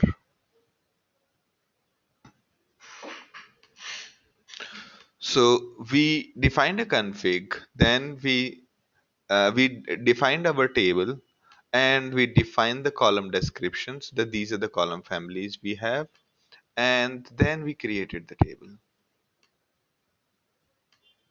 Yeah. So most commonly used clients for HBase are generally your these kind of ugly APIs. Okay. But nowadays the SQL query based APIs are becoming quite popular. Okay. Now, if you look at it, we created a table. Whatever we did from command line, that's what similar thing we are trying to do here. Create table and then get the table name, list all the tables, and then here, if if there is an I mean table, there are no tables find. We can say that there is. I mean there when the after creating the table we listed the table and there is no, if nothing is found we say that we could not create any table. So by default no. So yeah, So these are thrift classes, yes. So Abhishek, so this is basically a very rudimentary API provided at HBase. HBase, that's why we call HBase as a data store, because it doesn't give you an SQL kind of interface. But what it gives you is a good API, on top of which lot of people have created the lot of people have created a good SQL API. So there are third-party libraries which provide you the integration with HBase and let you query the tables and column families. Okay, I'll show you that one. Just a second. So the one which is quite popular is phoenix.apache.org. Okay, that's quite popular and it's from Apache. Now we have got, okay, and also we here this is a query, simple query. It's just that there's too much of Java code, that's why it looks really horrible, but it's similar to what we did on the command prompt. Okay, now the other important parts of HBase is, because the whole objective is to do a massive computing, and therefore, other than providing normal MapReduce, it also provides MapReduce in the on the top of HBase tables. Okay, so you can write your mapper that extends something called table mapper as opposed to our normal mapper. Okay, this extends table mapper. So the input to this mapper will be a singular table or multiple tables. And here we can generate whatever map we want to generate, and out of these rows, so each row will be fed to our mapper task one at a time, one row at a time, and we can create keys and values whatever we want to form out of this particular row. And once that is done, then in the reducer you can do a similar kind of thing. All right,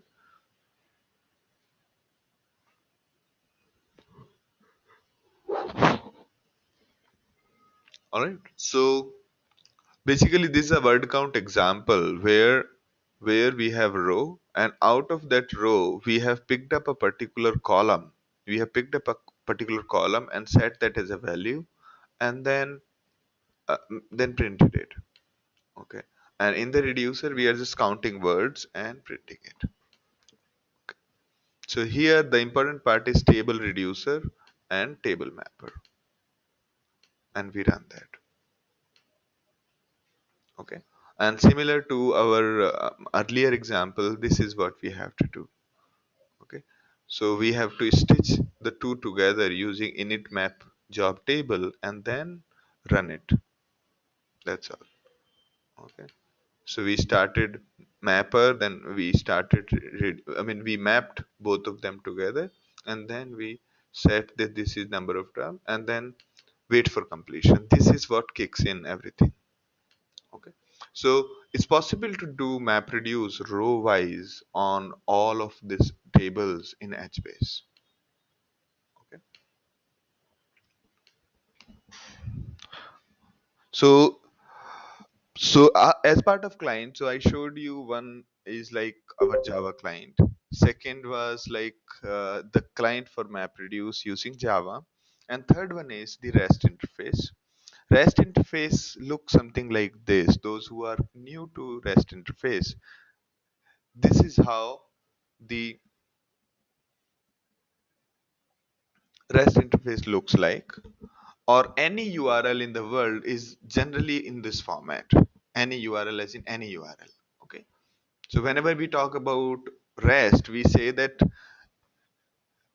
when we have to read the data, we use the URL argument or the path to read the data from server. Whenever have to write the data, we write to that URL using post as the request.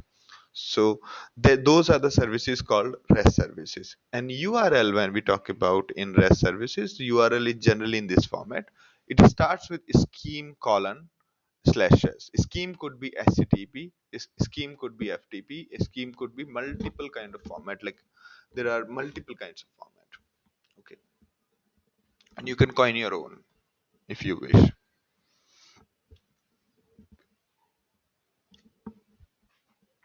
Now, after that, you must have not used this kind of format earlier. User colon pass at the URL name. So those websites who want username password, you can specify like this. Okay, and then colon, then the port number, and then starts the path name. This is the path slash x slash y, and then the last one is our a command, basically. That's what is going to run, and then is going to be the parameters. So this is the general way we define the parameters. The only part is this hash frag does not reaches the server. Okay, you never get this thing on the server side. Okay, this is only for the client. Now the next portion is that, so HBase, whenever you want to query HBase, you can use get or you can use post.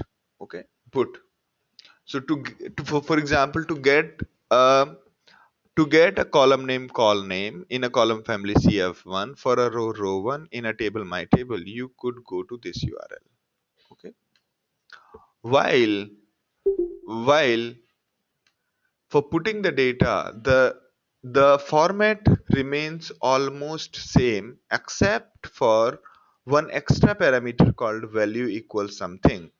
And and other than this, you just have to say in a header that this is a put request, this is not a get request. Okay, so we'll say put http this, and then, so first we will connect to localhost 8080, then we'll say put slash my table slash row slash this and this, and then press enter. So that's how we can access on the REST interface. You can have a look more at the Stargate service of HBase, which basically provides you the REST interface. And in case you are really interested using SQL with the HBase, this particular tool I found pretty good and quite popular in the industry. Okay, so just like partly like Hive, where you have to first define tables, put more metadata in case metadata is not available, and then start querying. Phoenix does that for you. Okay,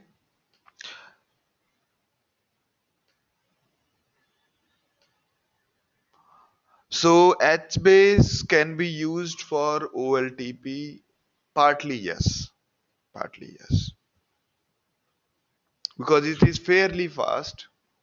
It doesn't have that much of it is possible to write the data to HBase really fast. Okay, but it does not have that kind of a transaction support that you would expect when dealing with a lot of relational databases, right? Now there are nice little things which are provided by HBase in order to provide you with the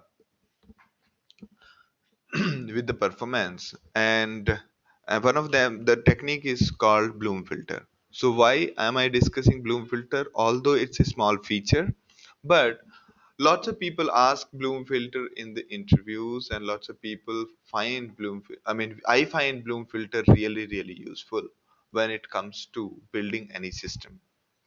Okay, building any system not only related to HBase but elsewhere also. It just happens that bloom filter is quite important in HBase also. Right. So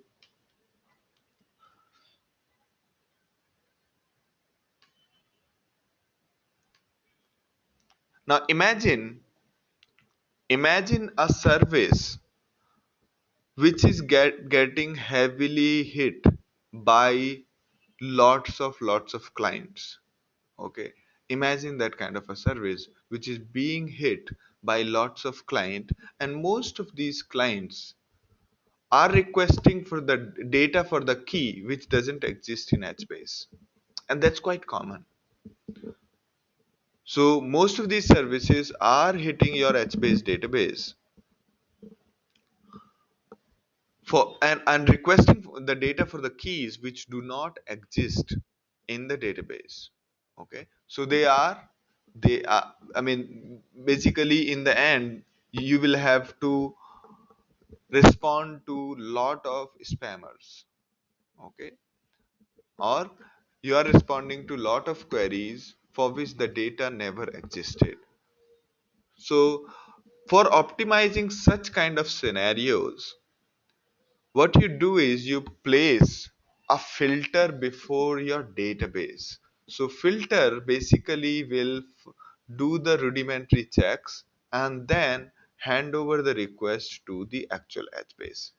Okay, and how does that filter do is filter will form a small hash table, hash codes table of hash codes, and then in case the request matches a hash code, it will let it search, otherwise it will not let it search.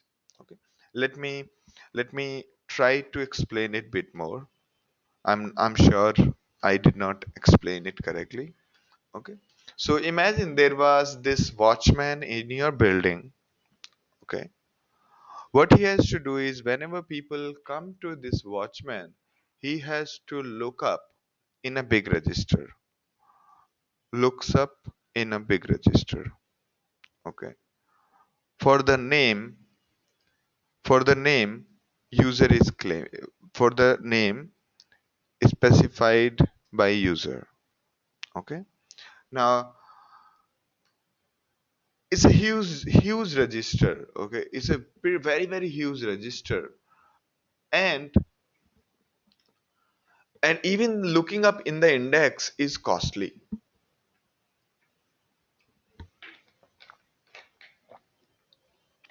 Even looking up in the index is costly because it has to anyway open hundreds of registers. One register was fine, he could do the binary search, but if it is like hundreds of registers, so it will take a lot of time and effort for him to pick up the registers from the Almira, bring it down to the front, open it up, and then find the name of this person.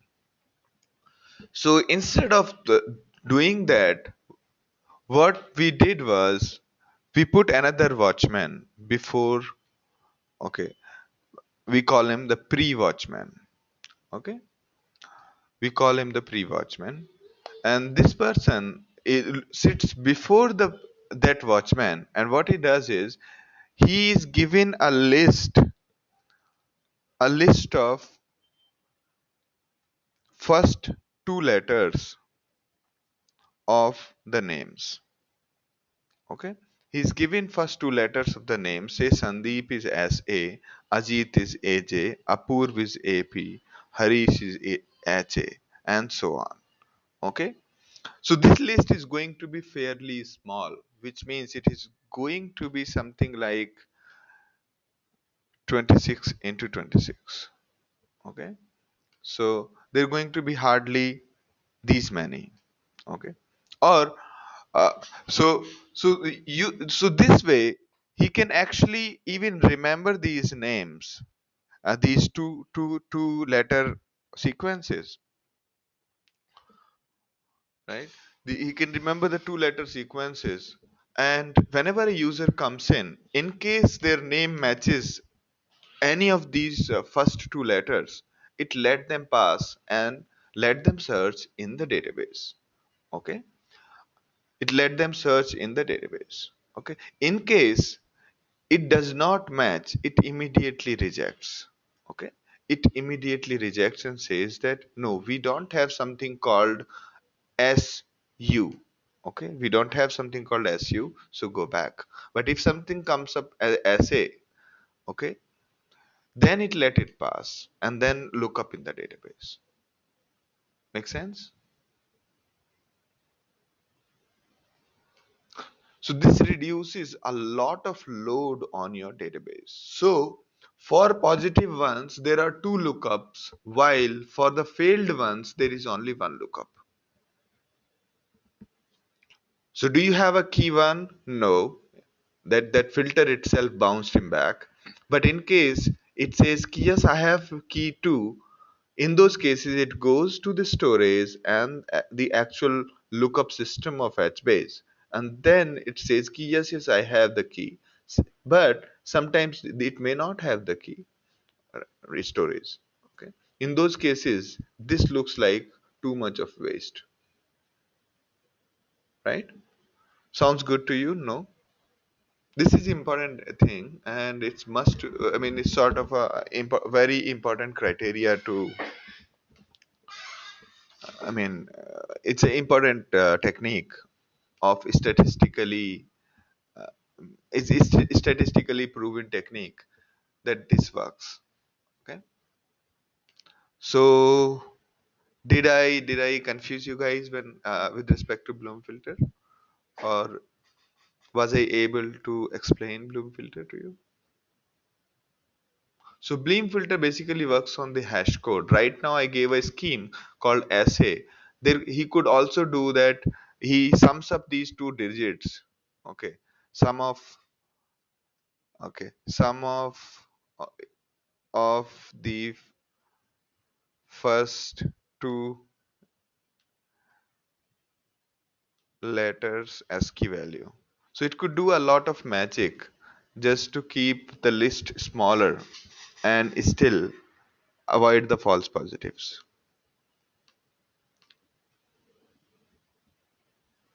How is number 3 possible if the filter has all the hash codes? How is number 3 possible? Which, this one? The key 3 one? So say whenever a hash code is matching, it, it's not necessary that it might be existing in the database. And let's take a case of assay. Okay. So pre-watchman is given this hash code called assay. This could be a number, right? So multiple words can result in the same hash code. Okay. Say for example, SANDEEP as well as SANGJEEV as well as SARA SARAH, they all result in SA as the first two letters, right? Similarly, if you compute the hash codes are nothing but you sum up their ASCII values and divide it by 36, or I mean, there's always this scheme of shrinking the data into a smaller numbers, right? So each hash code maps to multiple input values. Okay, each hash code maps to multiple input values. Therefore, it always have to look up into the actual storage to validate the whether this particular value exists in the database or not. While if it is no, as in something doesn't match a hash code, then it's guaranteed that it doesn't exist in the database. Okay. If something matches the hash code, it means it might be there in the storage. It's not guaranteed. But if something does not match the hash code, it's definitely not there, right? So is it clear to all of you?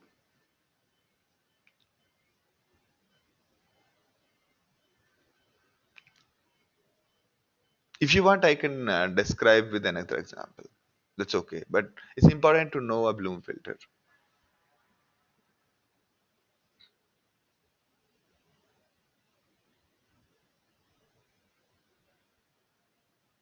Should I explain with another example?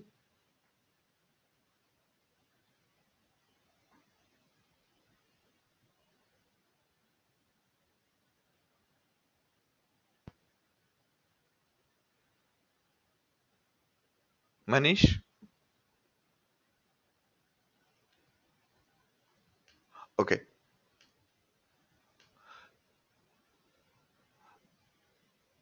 So The other example would be, let's say that there are these two watchmen again. I'll take the same example, same two watchmen, and we told this pre-watchman, the newly hired guy, that hey, these are the only, if any person coming with these first, this sorry, and if any person is coming with this last letter, only then allow them. These are the last letters of the name of all the people. Okay. Now, in case the last letter matches a name, it's not guaranteed that he actually exists in our database. If the last letter does not exist in somebody's name, or the name which is coming up, say somebody's name ends with Y, and we don't have this list which we gave to pre-watchman as the last characters of all the names, if it doesn't have that, it's guaranteed that it doesn't exist in our system. But it has, if it matches that one, if the pre-watchman has uh, the last character which the user is claiming to, that means it may be that we have this in the storage. Okay, then we do the actual lookup. Okay, one is very cursory lookup. It's first one is very quick lookup, just to avoid the negative ones quickly, and second one is a thorough lookup. Okay,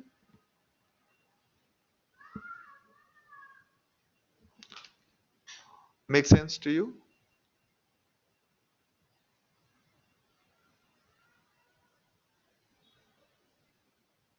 Good, good, great.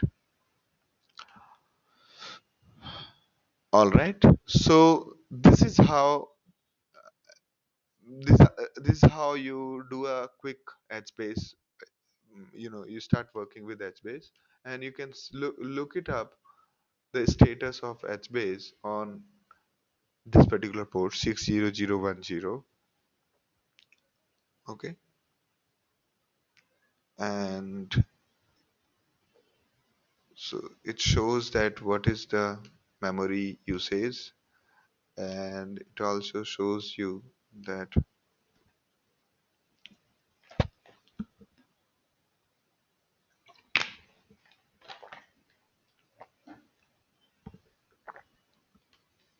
Okay,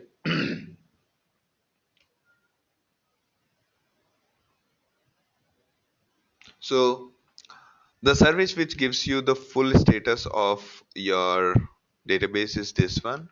And other than put, the way we have done put earlier, we can do the get also.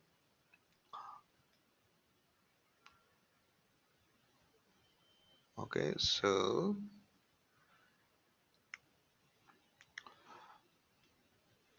we can say scan pages table. Okay, and then we can say get my page is table, and then we can say our row name is, let's say, this one, and for this row these are the cells, and that's all. Okay, and you can also say describe my pages table.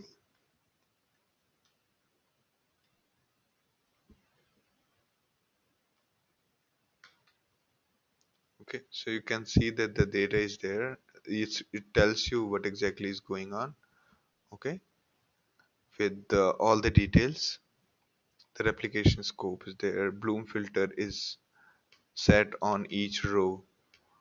Whenever people are looking up for the row, they can use the Bloom filter. They will be, but by default, Bloom filter is enabled. Okay. Now, if you have to delete a table, what you have to do is you have to say disable pages table, so that all the communications are disrupted. Okay, and then you say drop pages table. All right. Now, if you say list, it wouldn't have the table. Okay. So deleting a table is a two-step process. Sounds good to you? So that's pretty much about the HBase. Okay. Any questions related to HBase right now?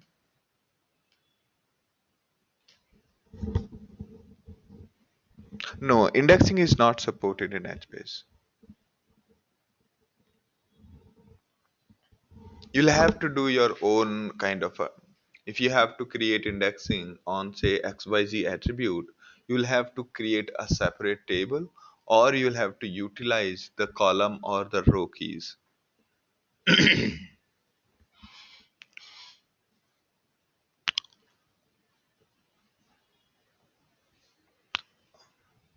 That's a very good question.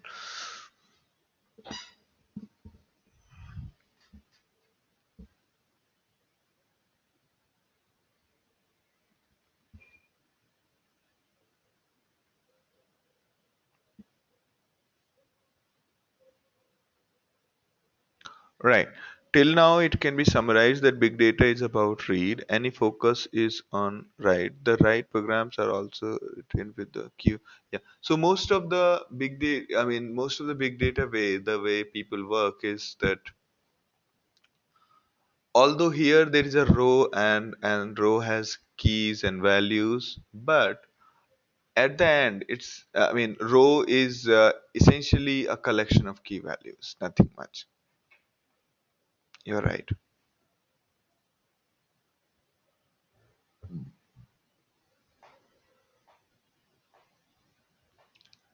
So data writing, the HBase is essentially for allowing you to do the row wise edit.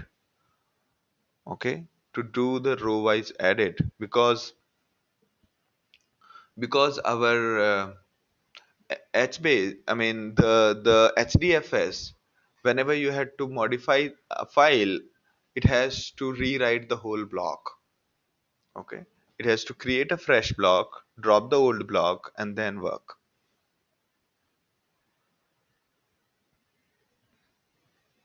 Is truncating possible in HBase similar to SQL? I think yes. There is a syntax called delete.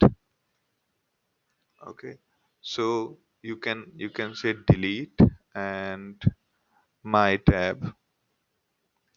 Okay, my tab, and then we can say our row. One we can say one particular row.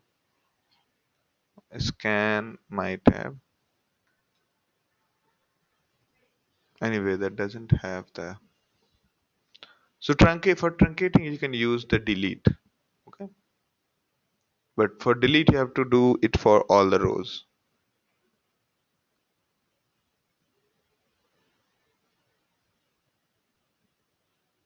If I have deeply nested document 3 plus label, how is it represented?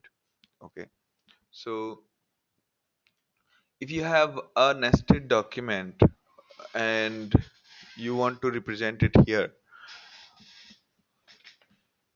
okay.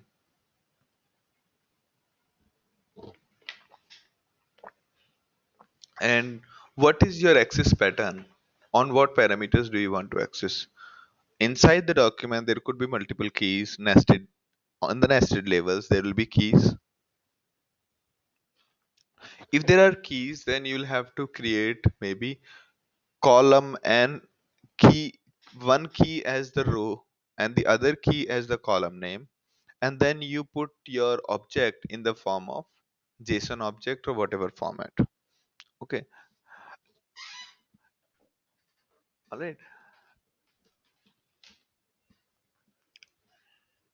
And in case you don't I mean,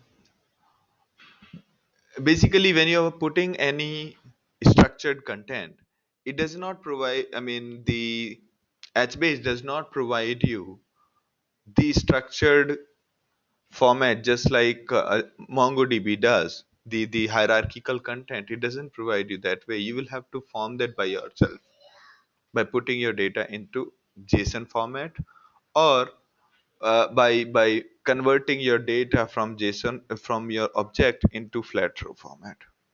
Either of those two mechanisms.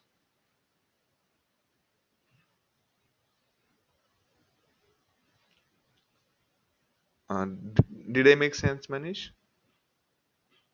So if you basically, if you have a nested document and you have to put it in the HBase, so first level you can unfurl by making it column and row kind of a key value and put all the first level objects in separate cells. While the below that, you'll have to anyway go for JSON kind of format. Okay. Or you can simply keep your JSON format intact the way we had demonstrated that, the way we are keeping our HTML as is, as the whole big blob. Similarly, you can also keep your object in the form of JSON, just that you'll have to create indexes by yourself for the looking up an object.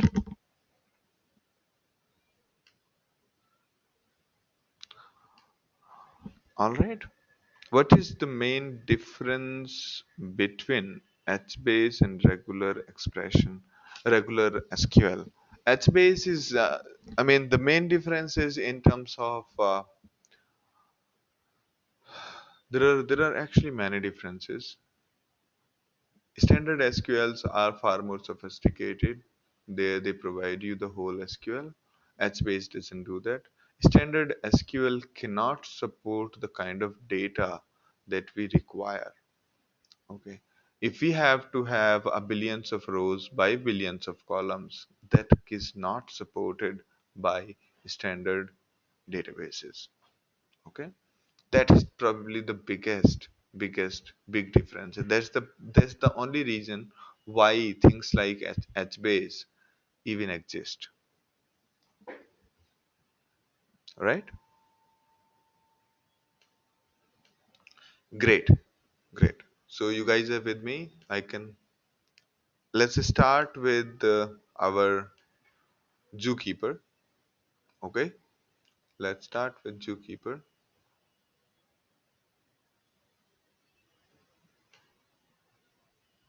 All right. Great.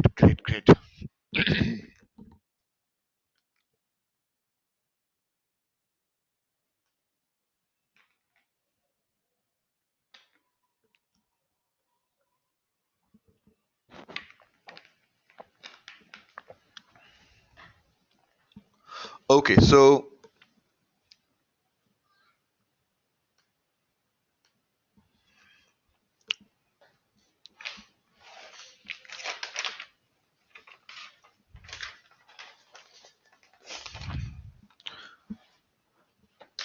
we talked about zookeeper briefly earlier, and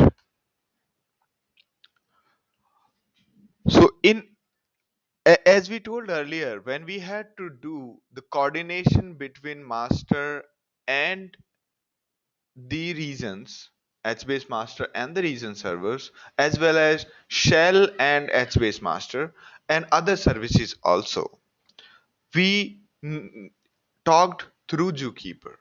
Okay, if imagine that you had say hundreds of clients trying to connect, and there are hundreds of similar services like HBase, you would definitely and all of these services are basically similar to HBase, HDFS, or MapReduce, where the data is, I mean, the computing is done using multiple nodes. So each of these services have multiple servers. Okay. So there are multiple clients connecting to multiple services. All of these multiple services have hundreds of nodes or hundreds of servers, along with masters and slaves and secondaries and primaries. So all of these guys need to coordinate with each other. There is a strong requirement of coordination, right? Say you have lot of data nodes, thousands, hundreds of thousands of data nodes, and these data nodes need to communicate back to the the name node, saying I am down and I am up. Okay, I am I am shutting down, and then when we add a new data node, they need to inform to the name node saying I am added recently. Okay. Now this whole communication is quite common. It's fairly common. The In distributed computing there will be always multiple machines, and all these multiple machines require coordination with each other. To keep that in mind, to keep exactly that kind of requirement in mind, Zookeeper was written.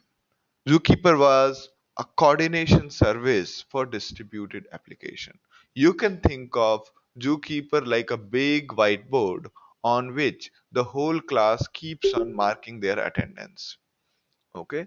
Or you can imagine Zookeeper like a policeman or traffic policeman in the middle of road, where using whose instructions these these cars, these buses, all of them are able to coordinate with each other so that they don't bump into each other.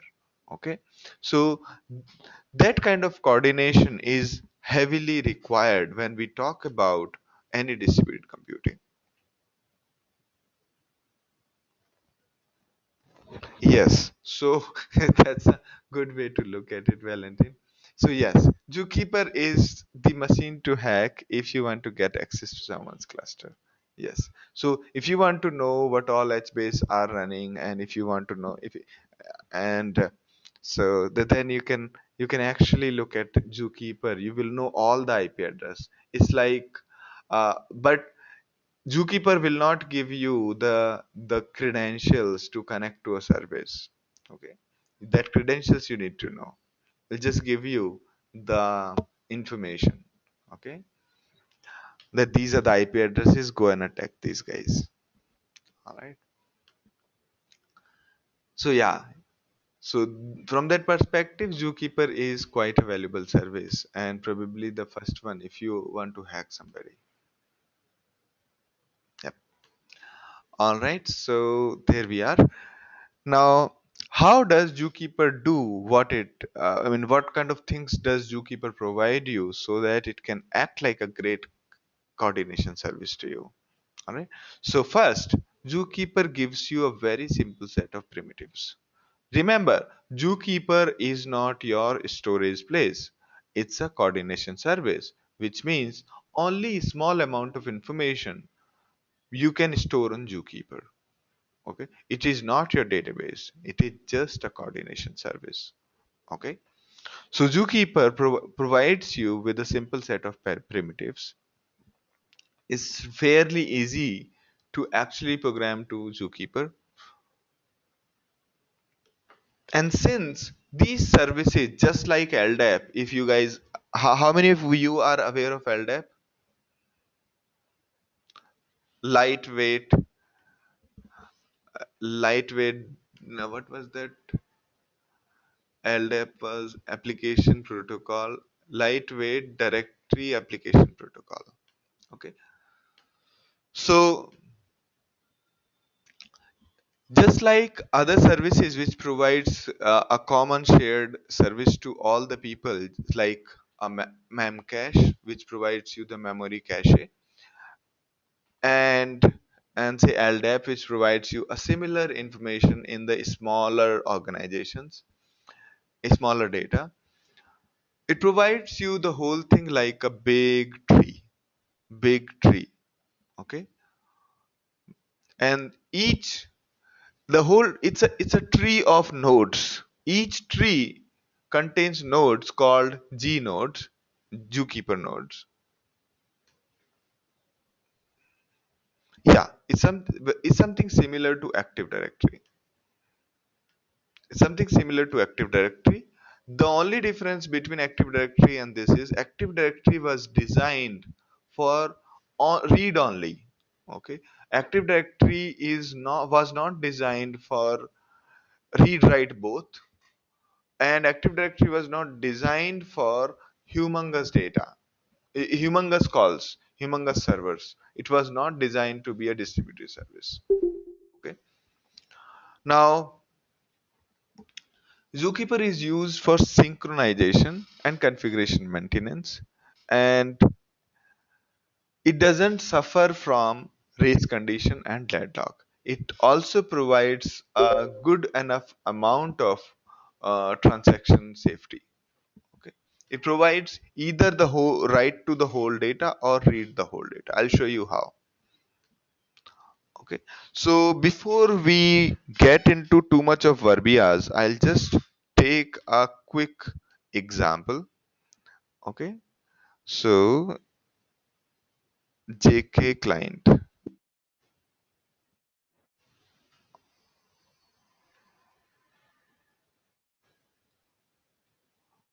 Zookeeper client. So Zookeeper client is now connected. Okay,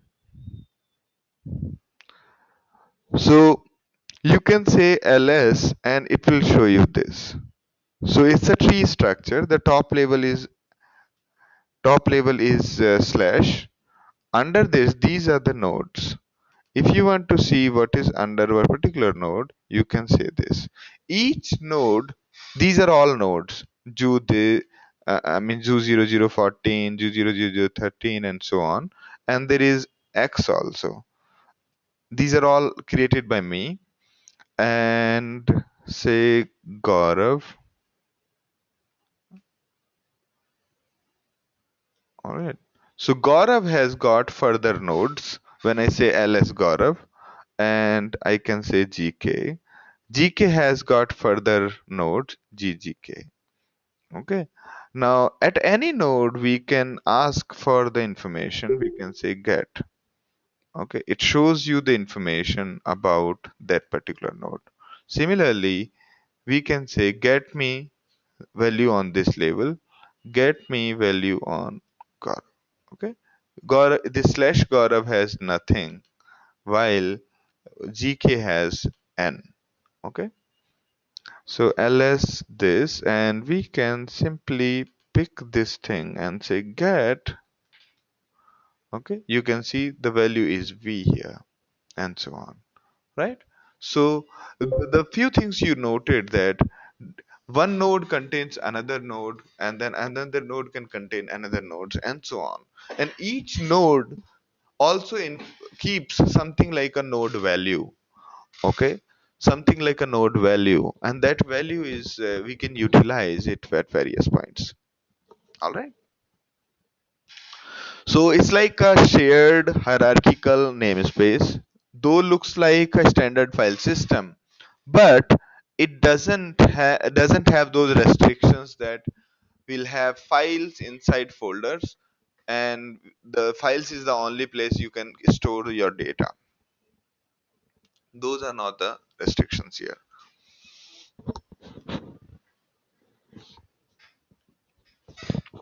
Okay, now most of this data is kept in the memory, and this is supported by the file system. Okay, it's supported by the file system, but almost all of this data is in memory. That is the reason why we always say that keep all the data. That's the reason why. So, the reason to keep everything in memory is to provide provide a really fast access to the data. And let's have a look at it. So if you see, this HBase unsecure is, as Valentin was saying, that yes, it is possible to hack. It's possible to hack these.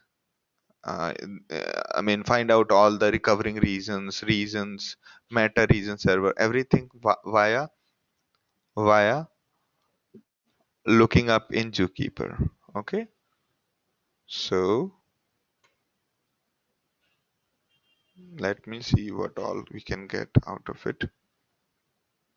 Okay, so here is the region server.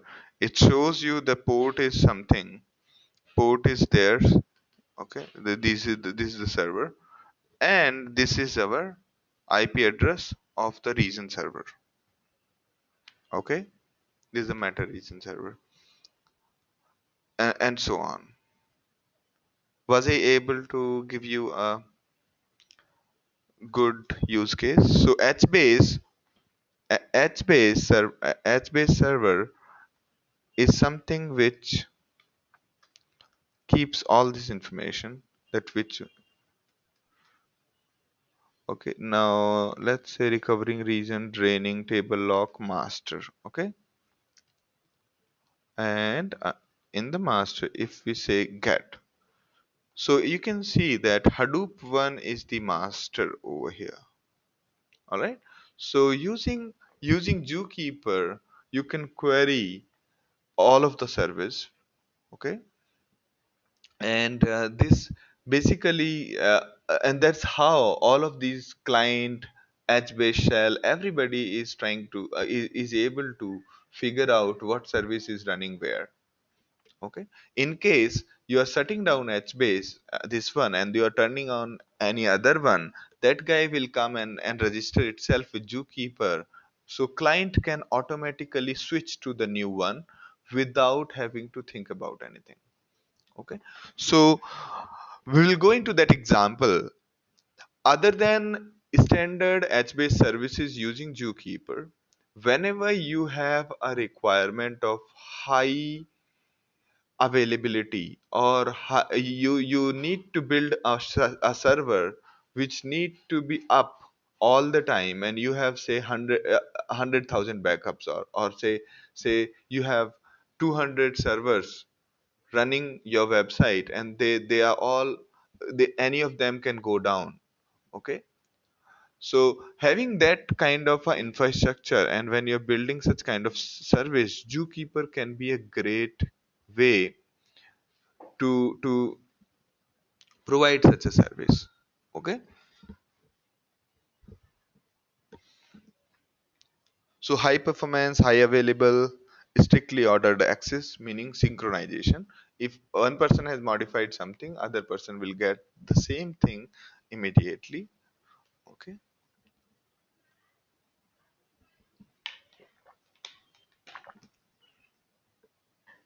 now second is replicated. Now, Zookeeper might sound like a whiteboard, a small whiteboard in which it is like a single server. But the truth is that internally, Zookeeper itself has multiple servers. Okay, based on your requirement, Zookeeper can run multiple servers.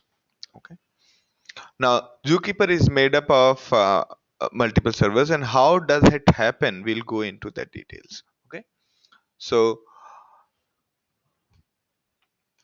right. So how so there are clients talking to servers, and all the clients will keep the TCP connection of the server, and the client will get watch events. So client can also place a watch event on any node saying that whenever this node gets created, let me know.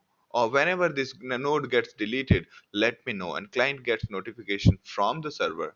This is not something which happens usually. So and all the clients have to send the heartbeat to the server, otherwise the server will terminate the client, will disconnect and say that the client is dead.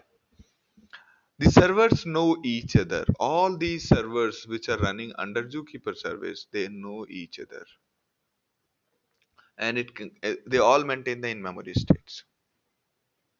Okay, transaction logs and snapshots are persistent of the whole system, which means that there is a way to recover the service. Now, the third design goal, what does this mean by know each other? So, in a Zookeeper system, there are multiple servers which provide you this nice, beautiful service without you knowing about it. Okay, and I'll show you this. I mean, you'll get to know about this, that how the leader selection happens. Then you will know that you will understand that all the servers know each other, meaning they keep on talking to each other. It's a peer-to-peer service. It's not a disconnect service. Okay, you'll get into those details. Don't worry. The third design goal is ordered to give you the transactions. It stamps each and every request with a number. Okay, and that just to ensure the order of transactions, because it's very very important to have this order in place. Order of transaction. Order transaction means I wrote a value x first, and in case, and then I wrote y. In case somebody is getting, they should get x first and then should get y. That is ordered. And it's a primary way of doing the synchronization.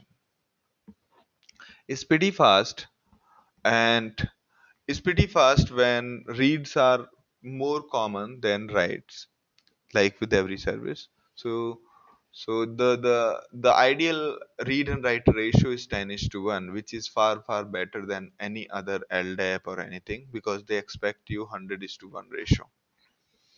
Okay.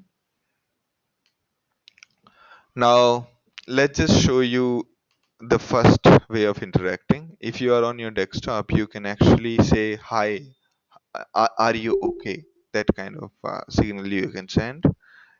You can say, are you okay?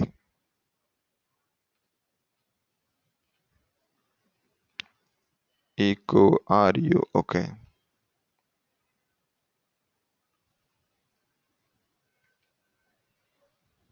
And not that way. This is not good. I think, because let's do it from the same machine also.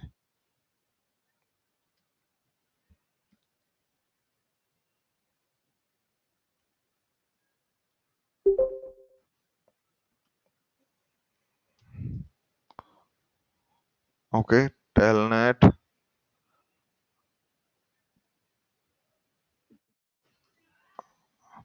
Telnet or NC is the same thing. Okay, these are to connect to a particular port.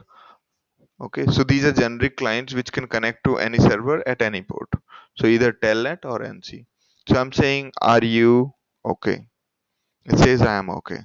So these are the few commands you can quickly check to see whether it's working or not. So this is the status of the server general. Okay, and more statistics you can see here. All right. So these are the 4-letter commands, and there are really nice. These are really nice command to quickly check your status of the zookeeper. Okay. The installing zookeeper is fairly straightforward. You can download zookeeper from there and then start. But running a zookeeper in a multi-server mode is little tricky, and we'll see how does it, why does it look tricky. Okay. Okay.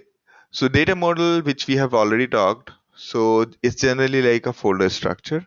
A G node or Z node can have children, can have data, and so on.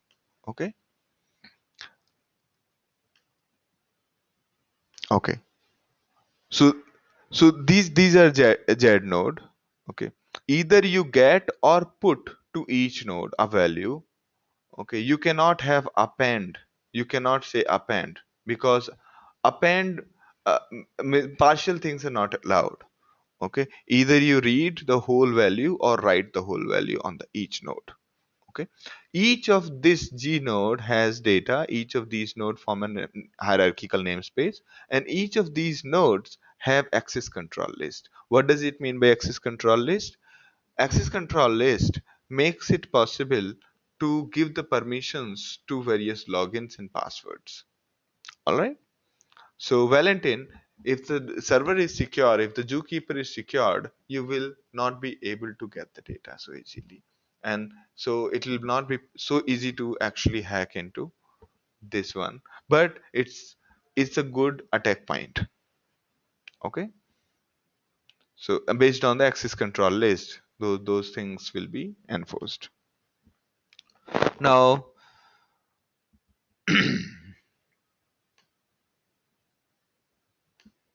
no, I mean, if it is compromised, yes, you can change the master.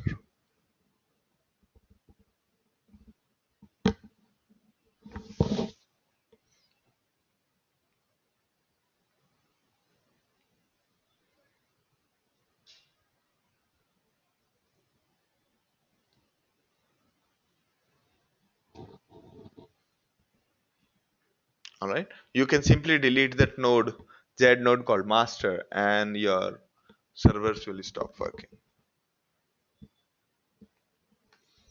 You'll have to restart the HBase master to actually bring the piece back. All right. So Z node has few more properties.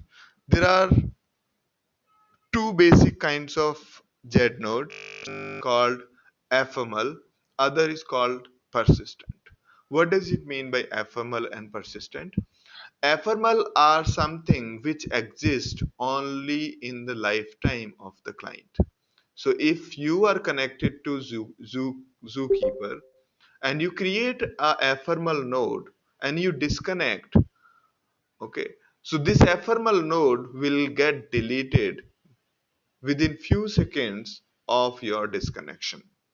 Okay, these are very temporary node and are session based. So you connect to Zookeeper, created a session, you created a ephemeral node. It will exist as long as you are connected to Zookeeper, and and others can also see this node till the point you are connected. Okay, and the moment you get disconnected, this ephemeral node will disappear. And why is this required?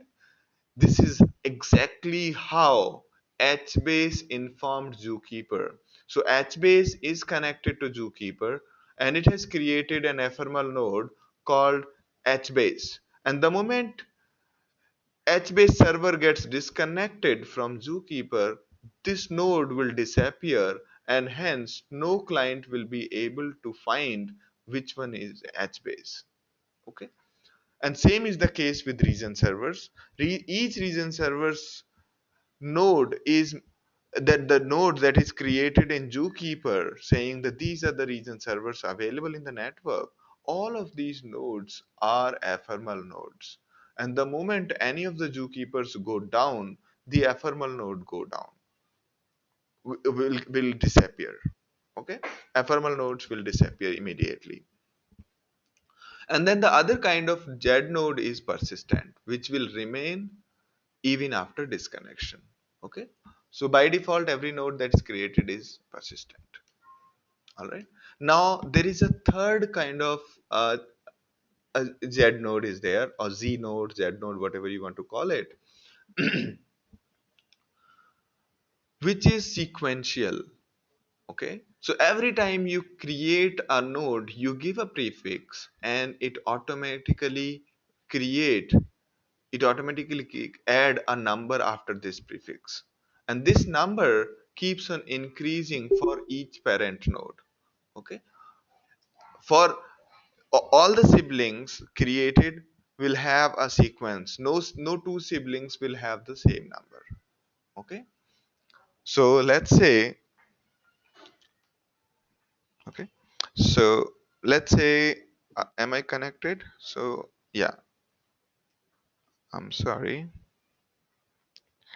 let me just connect to,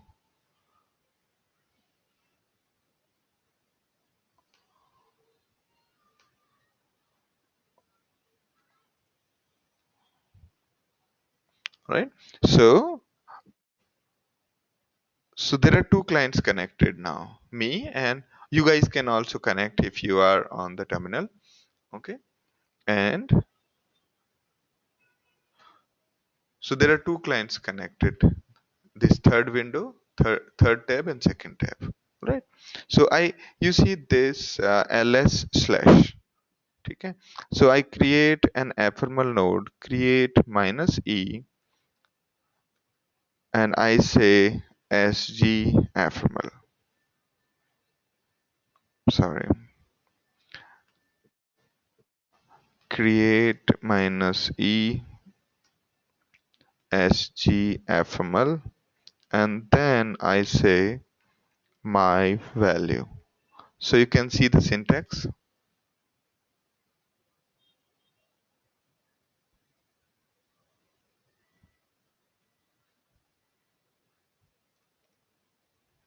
Okay, so we have created the ephemeral node called my value. Where is my value? So get slash sgep. Is it created? Yeah, it's created. Yeah, yeah, it's there. You see here. All right. Now, the moment I create it, I can see happily, and I can say get slash sgep, and I can also see here. Now I connect the first client. In few minutes, few seconds time, this will disappear. Okay. Right now it's there, and then it'll disappear. Is everybody with me?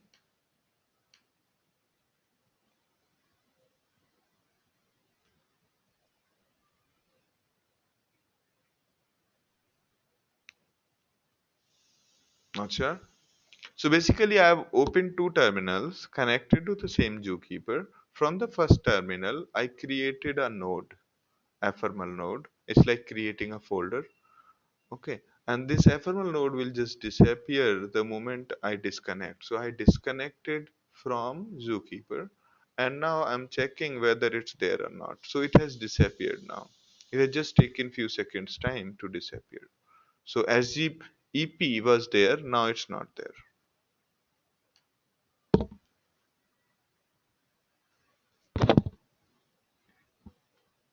So there must be a persistent HBase master node. So generally yes, but you have a backup server in case you have HBase backup server, and you are bringing up another one while the first one has shut down.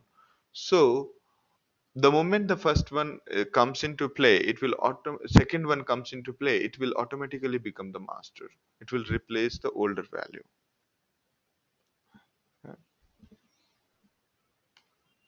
So command to launch the zookeeper, is it not feasible to you? Is zookeeper desk client.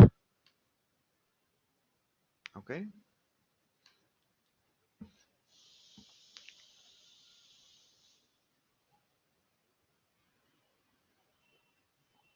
Okay, let me read Ajit's question again. So an app calls zookeeper for HBase. Okay. There must be a persistent HBase node. Regions must the server will be volatile. By client, I assume the HBase master.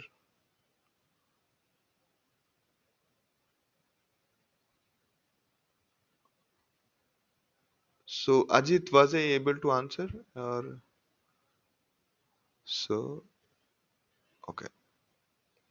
So all of these H-based region server, they have an opened connection with the region server.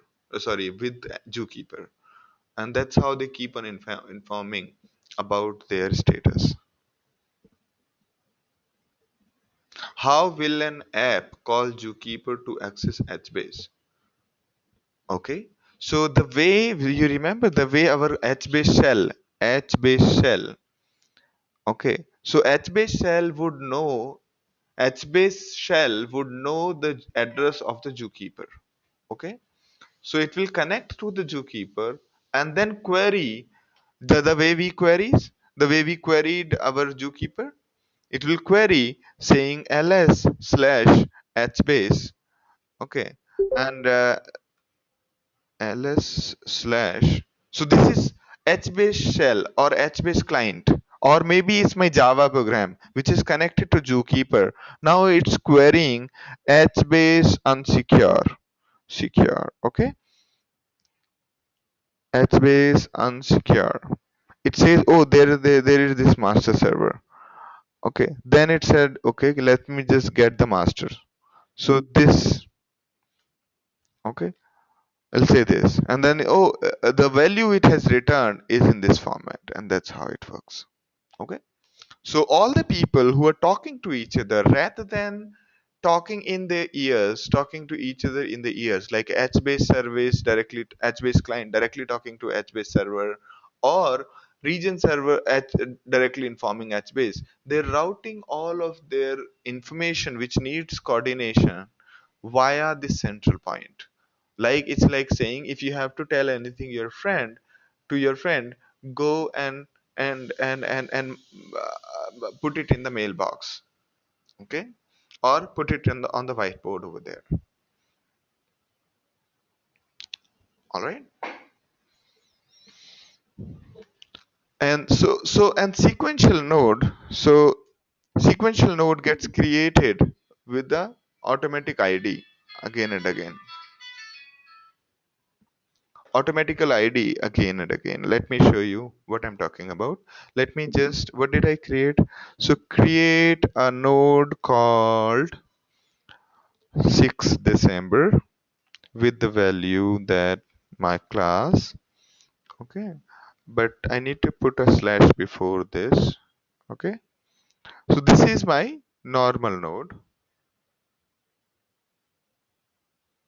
A path must oh, I don't have to put a double single quote here. Good. Now this node is created.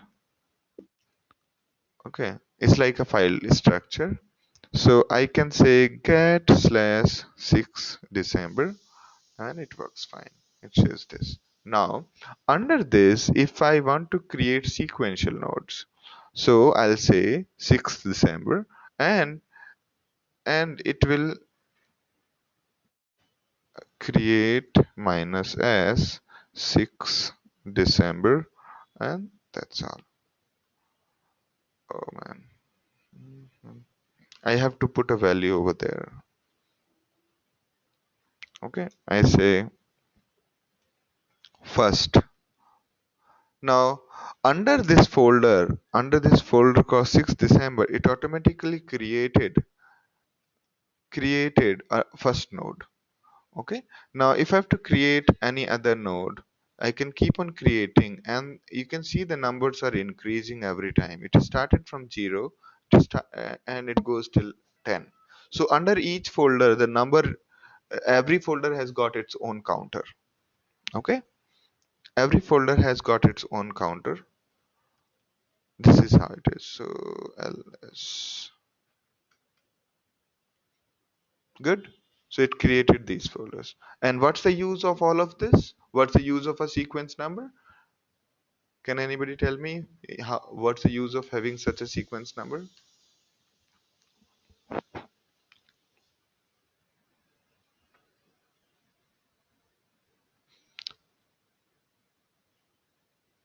So ID creations in the database, the way we have sequential ID creations, all of that, if you have to build a central service in which you need to create an incremental ID, this mechanism provides, sequential node provides that mechanism. A central service to distribute IDs, increasing IDs, monotonically increasing IDs to all the people. Sounds good? Okay, so we will continue from here in the next session. Okay, tomorrow, and see you then. All right.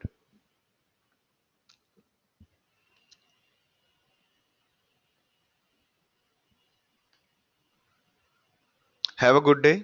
If you have any questions, drop me an email. Okay. Have a good day. Yeah. Bye bye.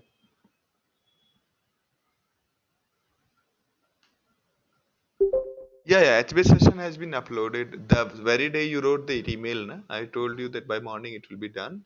I had done it by that time. I can check it now.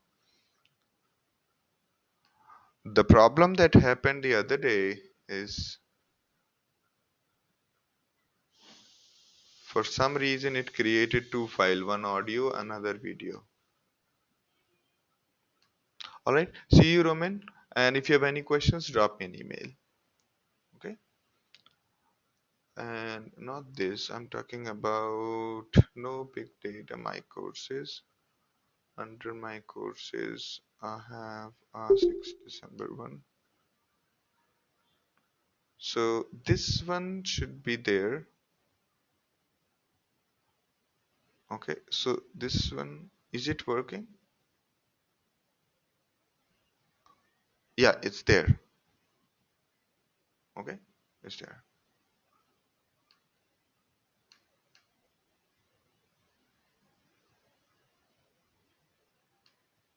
All right. Then see you tomorrow. Bye bye. Have a good day.